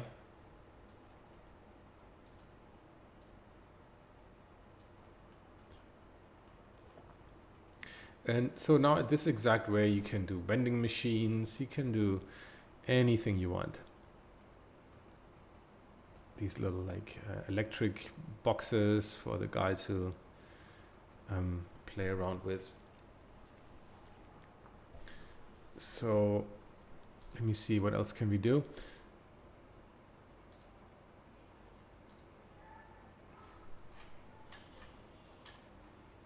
So what I did with the lights, if we get to talk that about quickly. So basically took, you have to kind of do twofold here in Eevee for it to work properly. You have to make a physical light fixture. So let's say we make this kind of like elongated light. Let me give it a metal casing, but then this metal is really shiny. Let's make an inset, extrude in, add a new material, and let's call it light. I mean, of course, you can take a light texture and then give it emission or whatever, sure. But the lights are going to have emission. The lights are going to have, and they're going to be pretty blown out. Oh, I haven't pressed assign yet. So they're going to have a fair amount of glow, so you're not going to see much inside anyway, and they're going to be up on the ceiling, so you can't see anything anyway. I select these two and just maybe add like a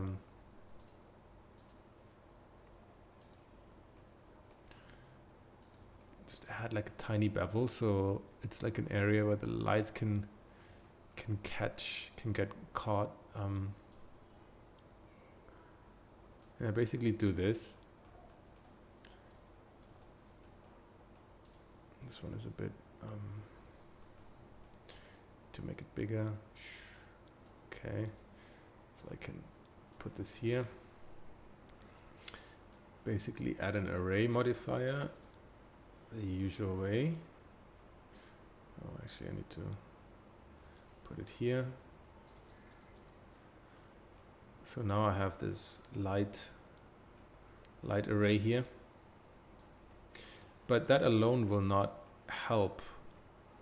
It will only give like a tiny bit of interactivity between the materials and objects and light. You need to actually add physical, what do you call it, physical? I mean, like you need to actually add like a light here.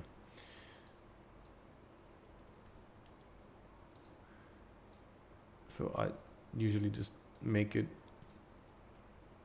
there's some new light behavior thing where it always wants to be resized instead of being able to grab the gizmo.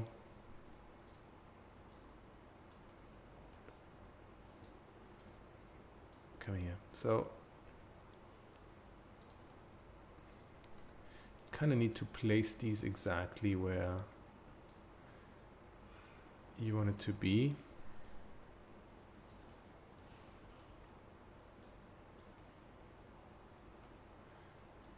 So you place it under where the light is going to emit, where the light emission comes from that guy, from that light. Let's make it roughly in size. I'll make it roughly in. Okay, and let me crank it up. So right now it's 10, let's make 100. So now we actually have something happening here. So if we turn it off and on, you see is a big difference. If we turn up just the light,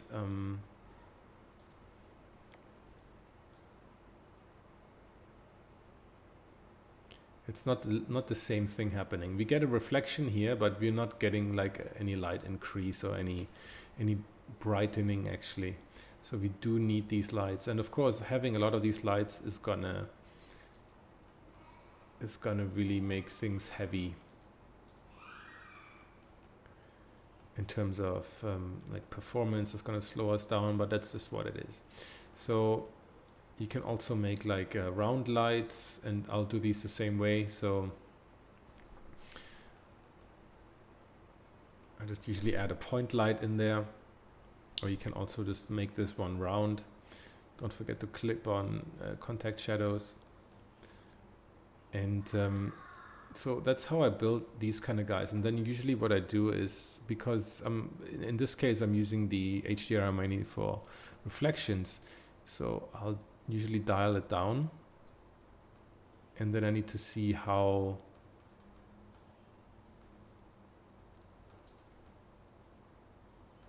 I need to balance the intensity of this with the overall lighting scenario I want to achieve. And of course that will depend on your reference and how you personally want it to look like. So while we can, again, this one can be used with a mirror modifier, there is no modifiers possible on light sources. So you need to copy these by hand. And of course, this is something you should do in the end when you have all your stuff done. So now you can see that, let's do the following. Let's add another mesh.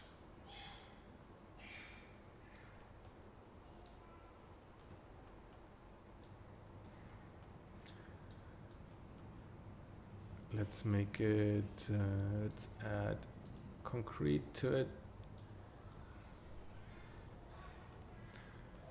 And now you can see where we are going with this.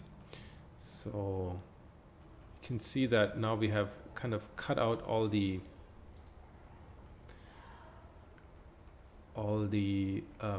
external light sources with the HDRI, any kind of blooming or anything, and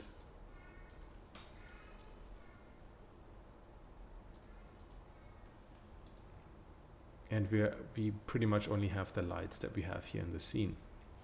Of course there's on the other side as well, but I mean, it doesn't really matter. So now we're closed off, and that's kind of like the kind of lighting we're getting. So this is how we are getting these kind of reflections and light effects, and but we're still getting the reflections of the HDRI. So if you look in here, you can still see that you have these reflections, and of course they actually do not match the actual scene. I mean, that's pretty clear, but I mean, unless you're like analyzing it, who can tell the difference? Unless you like really like zooming in and trying to analyze this, we're getting the reflections of these lights here, and that's the main thing. And this one just adds realism to it, because if you don't have that, then it just doesn't look the same.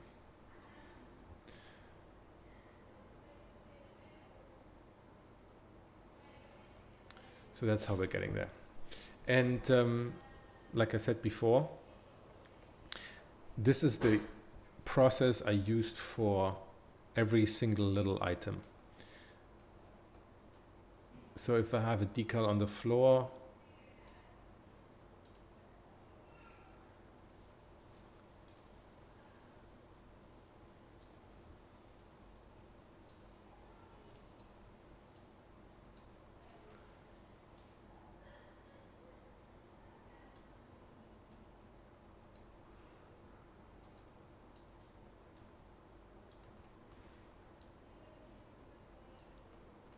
then that's how I do it, right?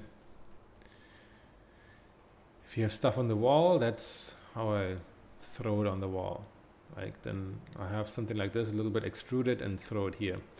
And then of course the tracks we have to actually, you can see how how the concrete is now really nicely interacting with everything.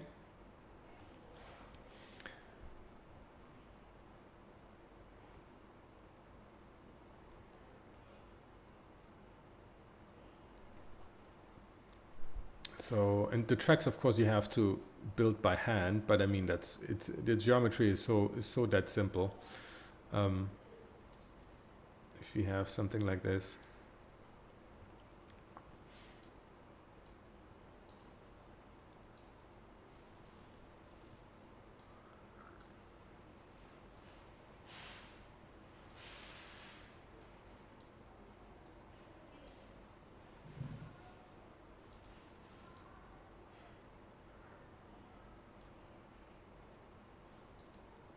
I mean, I'm just doing it really quickly right now. It's, of course, you have to look at reference, right? Please look at reference.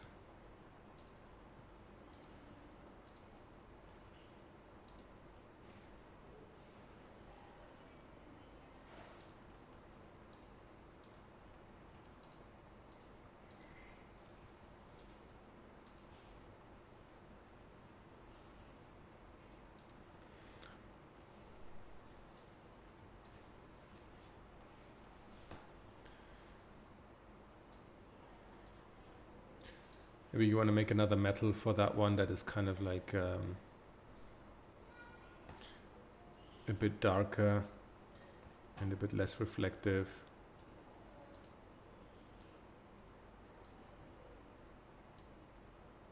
It's probably all dulled up from the use of it, and then you can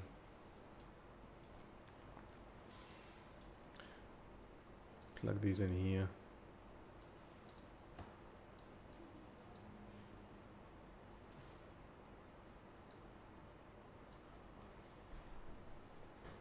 But I mean, they're really just going to be depending on which shots you take, right? It could also be that you want to check your shots first and then actually build stuff based on that. Or if you want to be a bit more freer, then you can, like you see in most cases when you're here, like you're not even going to see that, right? You're going to see mainly what's on the platform, what's on the walls here, right? You're not going to really see that much. I mean, I modeled it anyway. So you see in the final image, in the final version, what I have there. And but in most cases, you're not even going to see that. It's probably time wasted, but you know.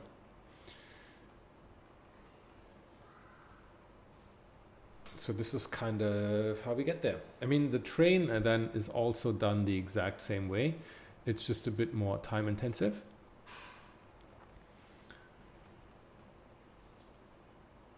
So it would be a bit overkill to go through this entire thing with a train. But I basically have the exact same, have that here, and then I'll just make a lot of cuts here.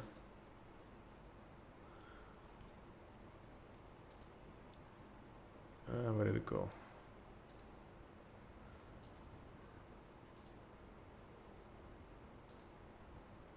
So now I have this cut off. I can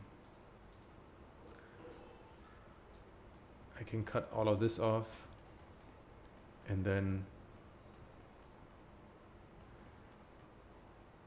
I basically need to see where are the major cuts, right? Here are my doors. Here are the windows.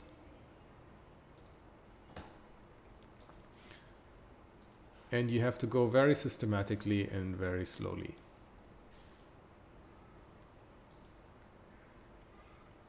Where did it go?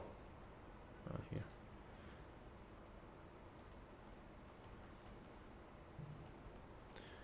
And that's basically how I did the whole thing. And then you do the same with the garbage bin, with the front, and stitch these two together. And I mean, I didn't even model anything below the train, or really on top of the train, because you're not going to see it. You're not going to see anything at all. The front and the side is the most important one. What I did then, however, is that if you duplicate this, and I duplicate the image here, I actually made this funky version of the train.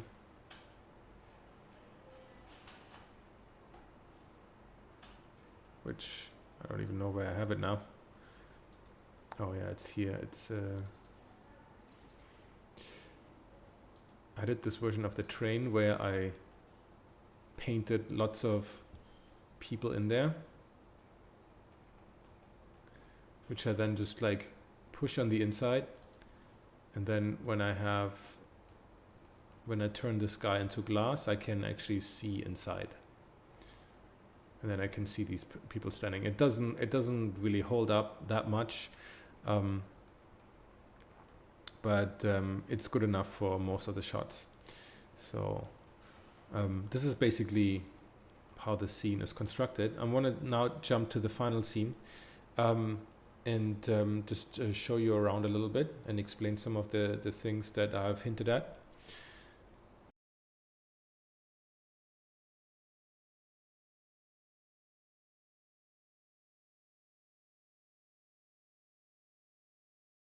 Here we have the final scene. I've broken it down and organized it so it's easier for you guys to find it.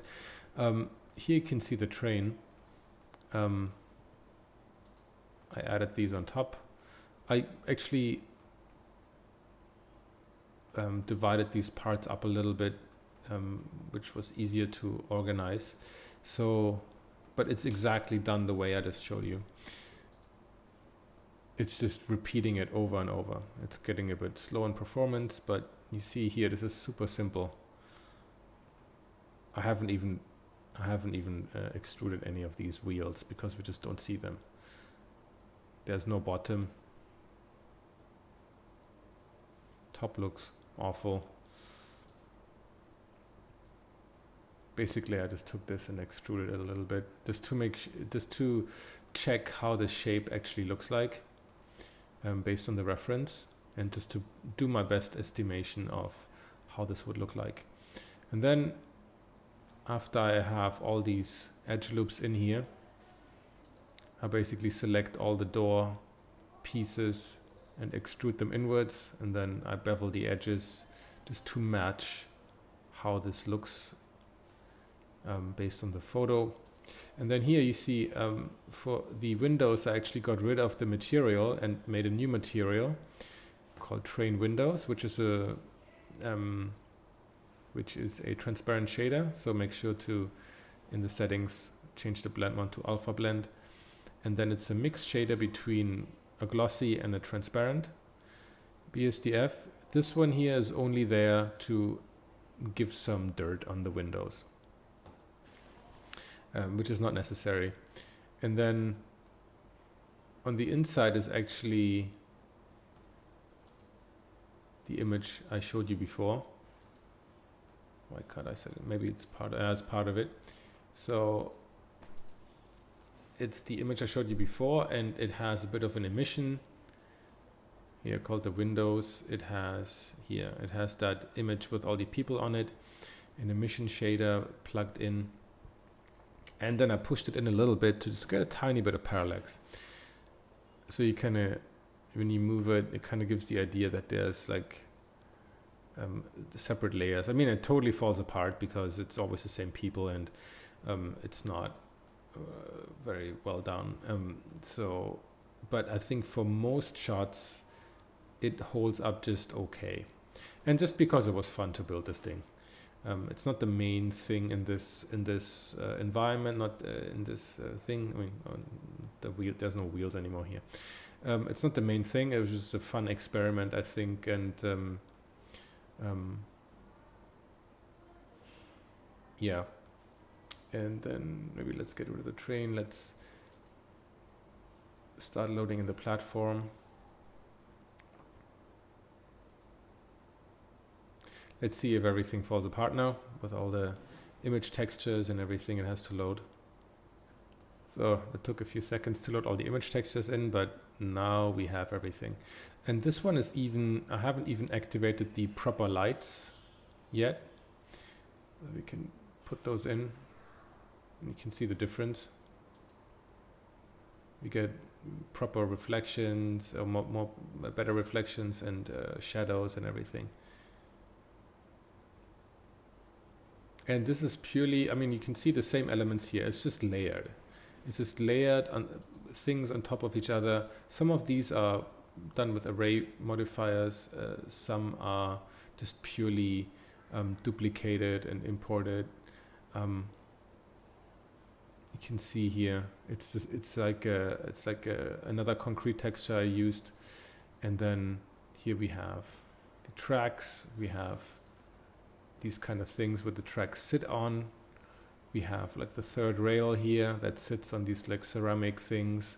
All this based on the reference. So there's like a little cable up here. I don't know what it does. It's just kind of like a little thing in the background that maybe will catch a reflection or whatever.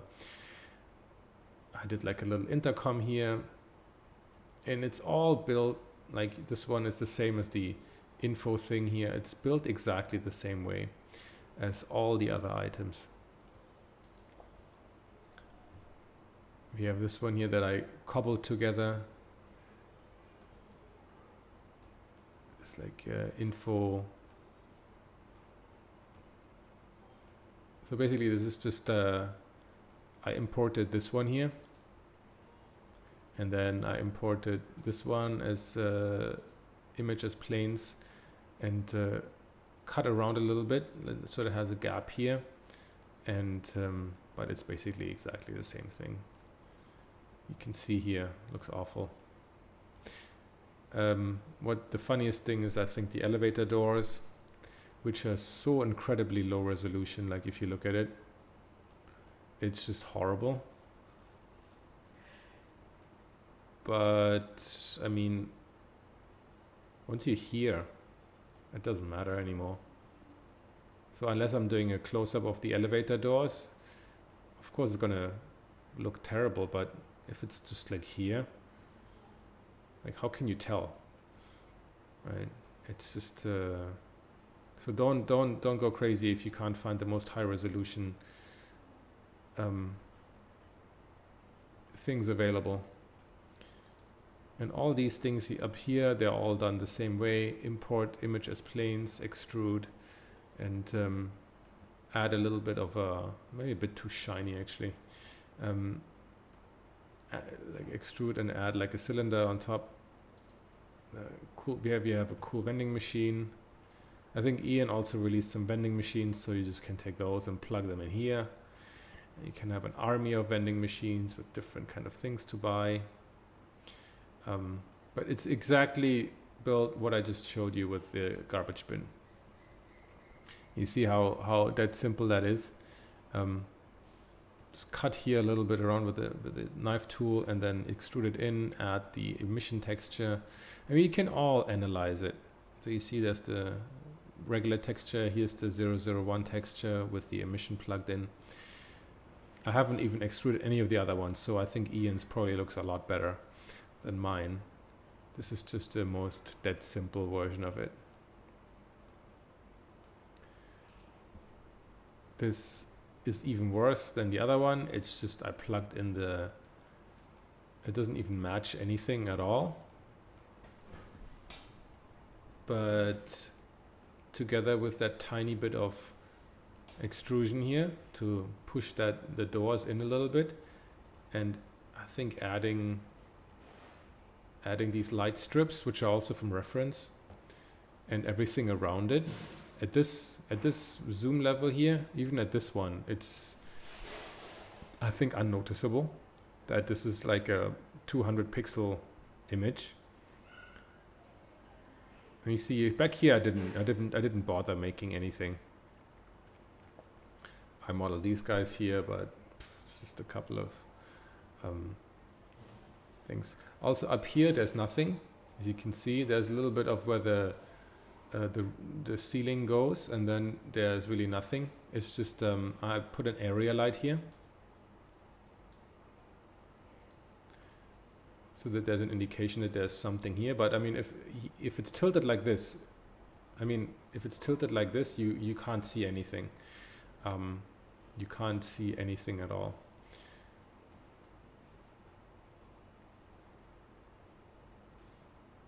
These guys as well.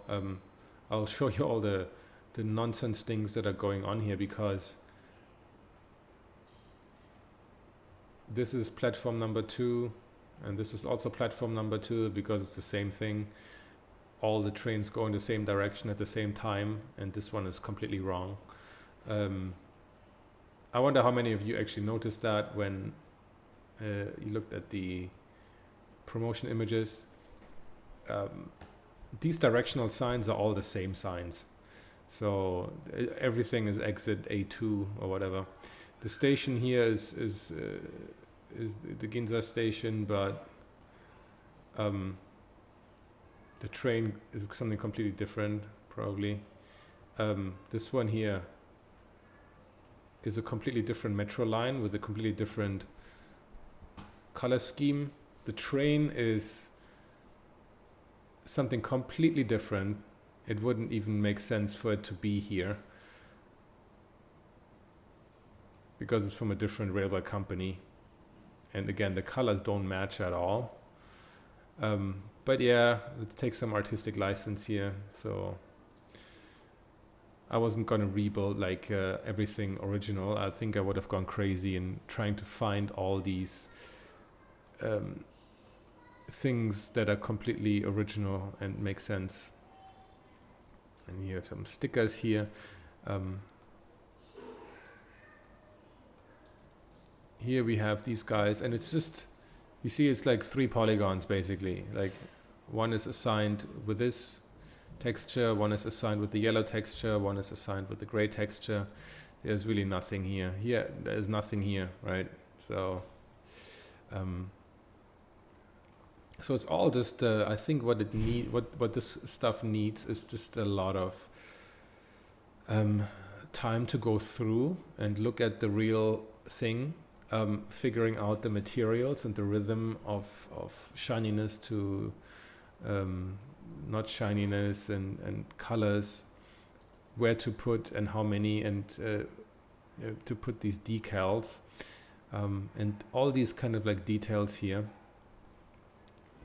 And then you will hit a point where it just where it seems to be enough and you're tired of it, and then you should probably add another 30% on top to make it look really good.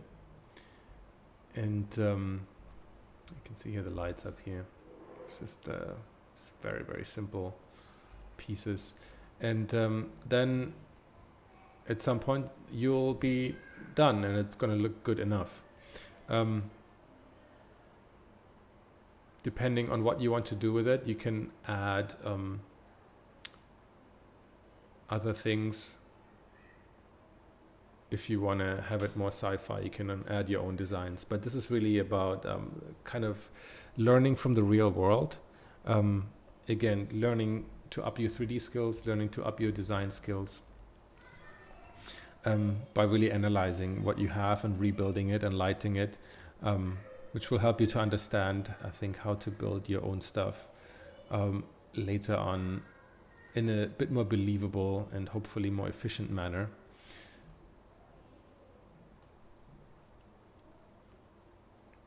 Of course, then we have the shots I took. You can see all the cameras floating around. So the main idea behind the shots is that, let me switch to camera view.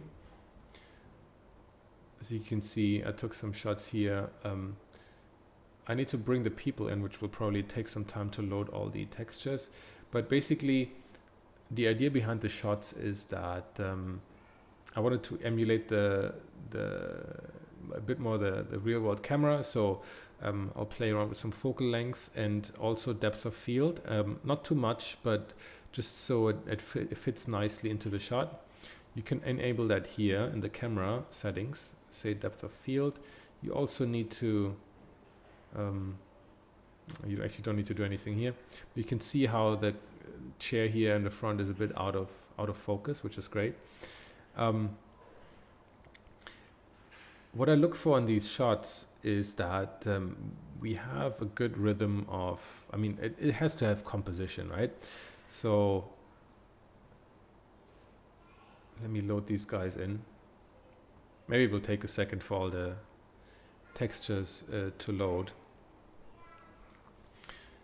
Taking images of the empty station is going to be, I think, very tricky, and for it to be looking interesting.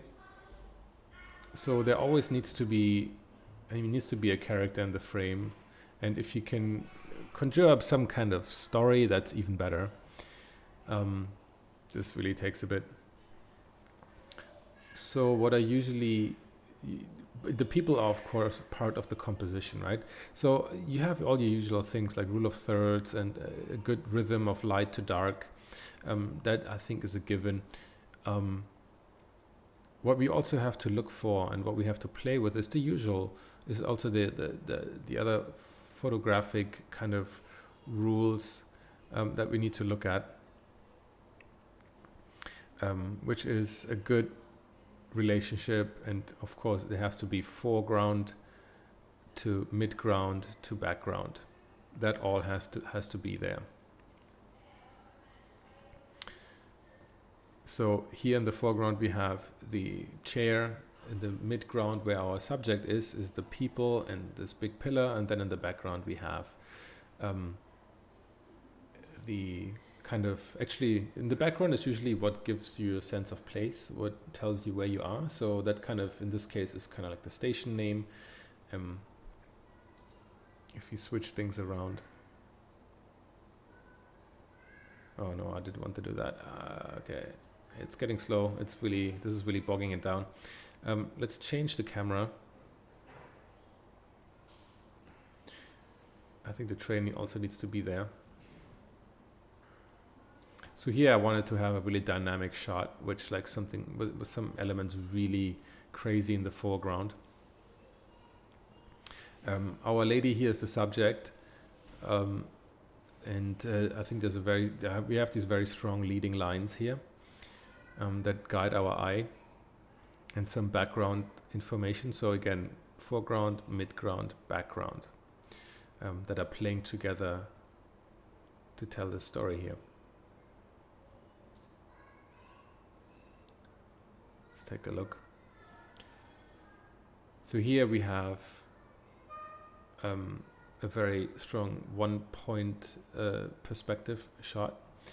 Here probably could have been improved if we have some kind of item in the foreground, in the middle here. Looking back, it's probably could be nice. But I mean, these pillars here kind of are supposed to help with that. Probably not such a good shot. Here, that one I think is better. It's a bit empty here though. There could have been something added. Now looking back, it's probably going to be better. I have the strong foreground element of the map here. We have probably this guy who's going to be the focus object. And he's the subject just because he's the most in focus. And we also have background. We have the stairs going up, which is good. And again here, it's using all the same things, right? Depth of field we have here. We have a strong foreground element, leading lines. The subject in this case is the train. It probably would have been improved if there's like a guy standing here somewhere in the frame, just for scale reasons.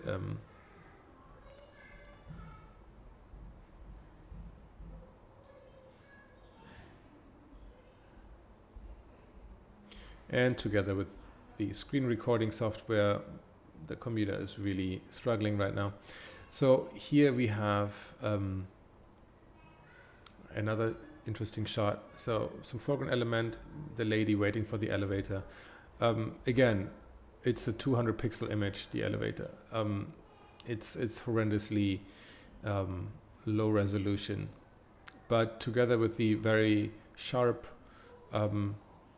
high resolution scan of the lady and the other kind of items that are kind of distracting us from this, that really helps to sell the whole image. Here the focus is on this guy who has a very nice color contrast with the rest of the station, with the dark and the reds and the blues. And it's also kind of it's nice to explore some shots that would usually not be possible if you would just go with your camera onto the platform, because we're like at this high angle, kind of above the train. So that's pretty cool. Here we have a shot that is more like here, which camera are we looking through? Camera number 7. If you go to camera number 7, we see the 35mm lens, not so wide angle anymore, maybe like a standard lens. We focus on the sky and everything else is out of focus. Just to get a different kind of shot, not always the same one, but changing up the focal length and increasing the depth of field can have a very nice effect. Here we kind of take the opposite direction, looking down the stairs. We have the element of the stairs in the foreground to be our foreground object, and then the guy in the midground, and then again the station in the background.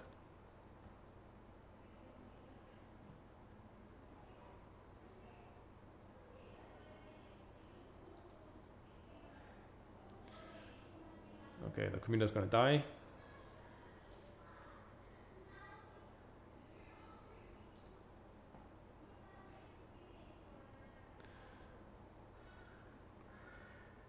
Similar kind of shot to the other one, just with a different lens.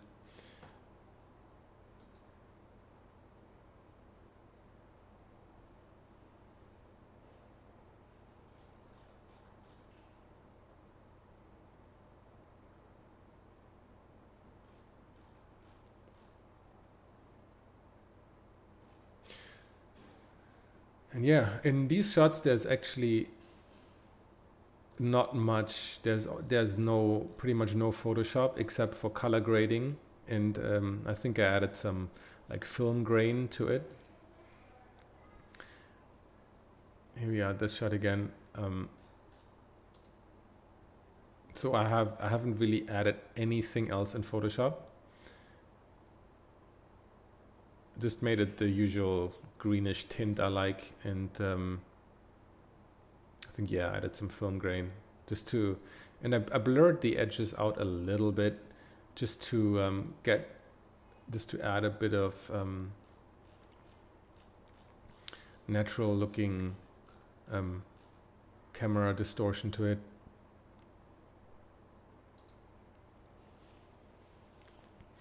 Here also a strong shot on one character, focusing with the rest blurred out.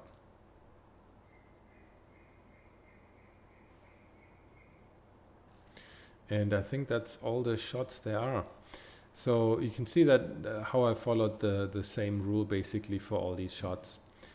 I thought there was another one, but I guess not.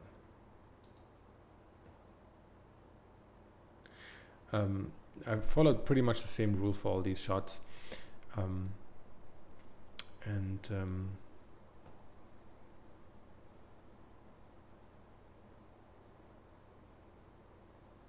That's it. So let's have just a tiny quick look into Photoshop for the last bit, and then we're done. Okay, so just a really quick one because I really didn't do anything in Photoshop here. So this is the image I pretty much got out of there with a bit of color grading applied. Here in this overlay, I basically did the following. So I have this image. I usually go to lens correction, go to custom, and then I play around with these values here. Maybe add a bit of vignetting.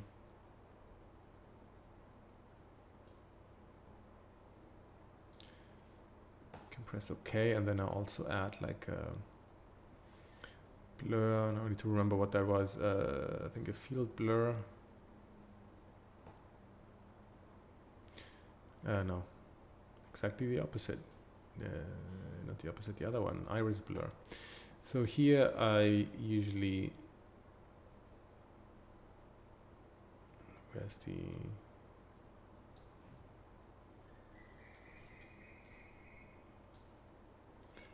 I'll make this a bit bigger, square, a bit less. And so I get like a bit of blurring at the edges, a bit less. So that's how I kind of make it a bit more, maybe the vignetting is a bit too strong.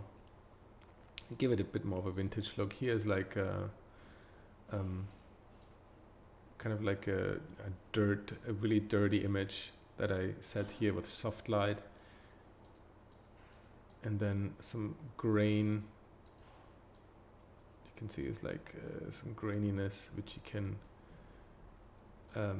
add as much as you want. I would recommend not too much, but just it helps us to kind of dirty up the image a little bit. If you see the difference here, that's a bit too much vignetting. Just to get away from that perfect 3Dness, but that's it. I didn't paint anything over. I didn't add any effects. It's just purely the image how it is out of Blender. So yeah, that's I think all I have for this lesson. I hope this was useful, and I can't wait to see what you guys are building.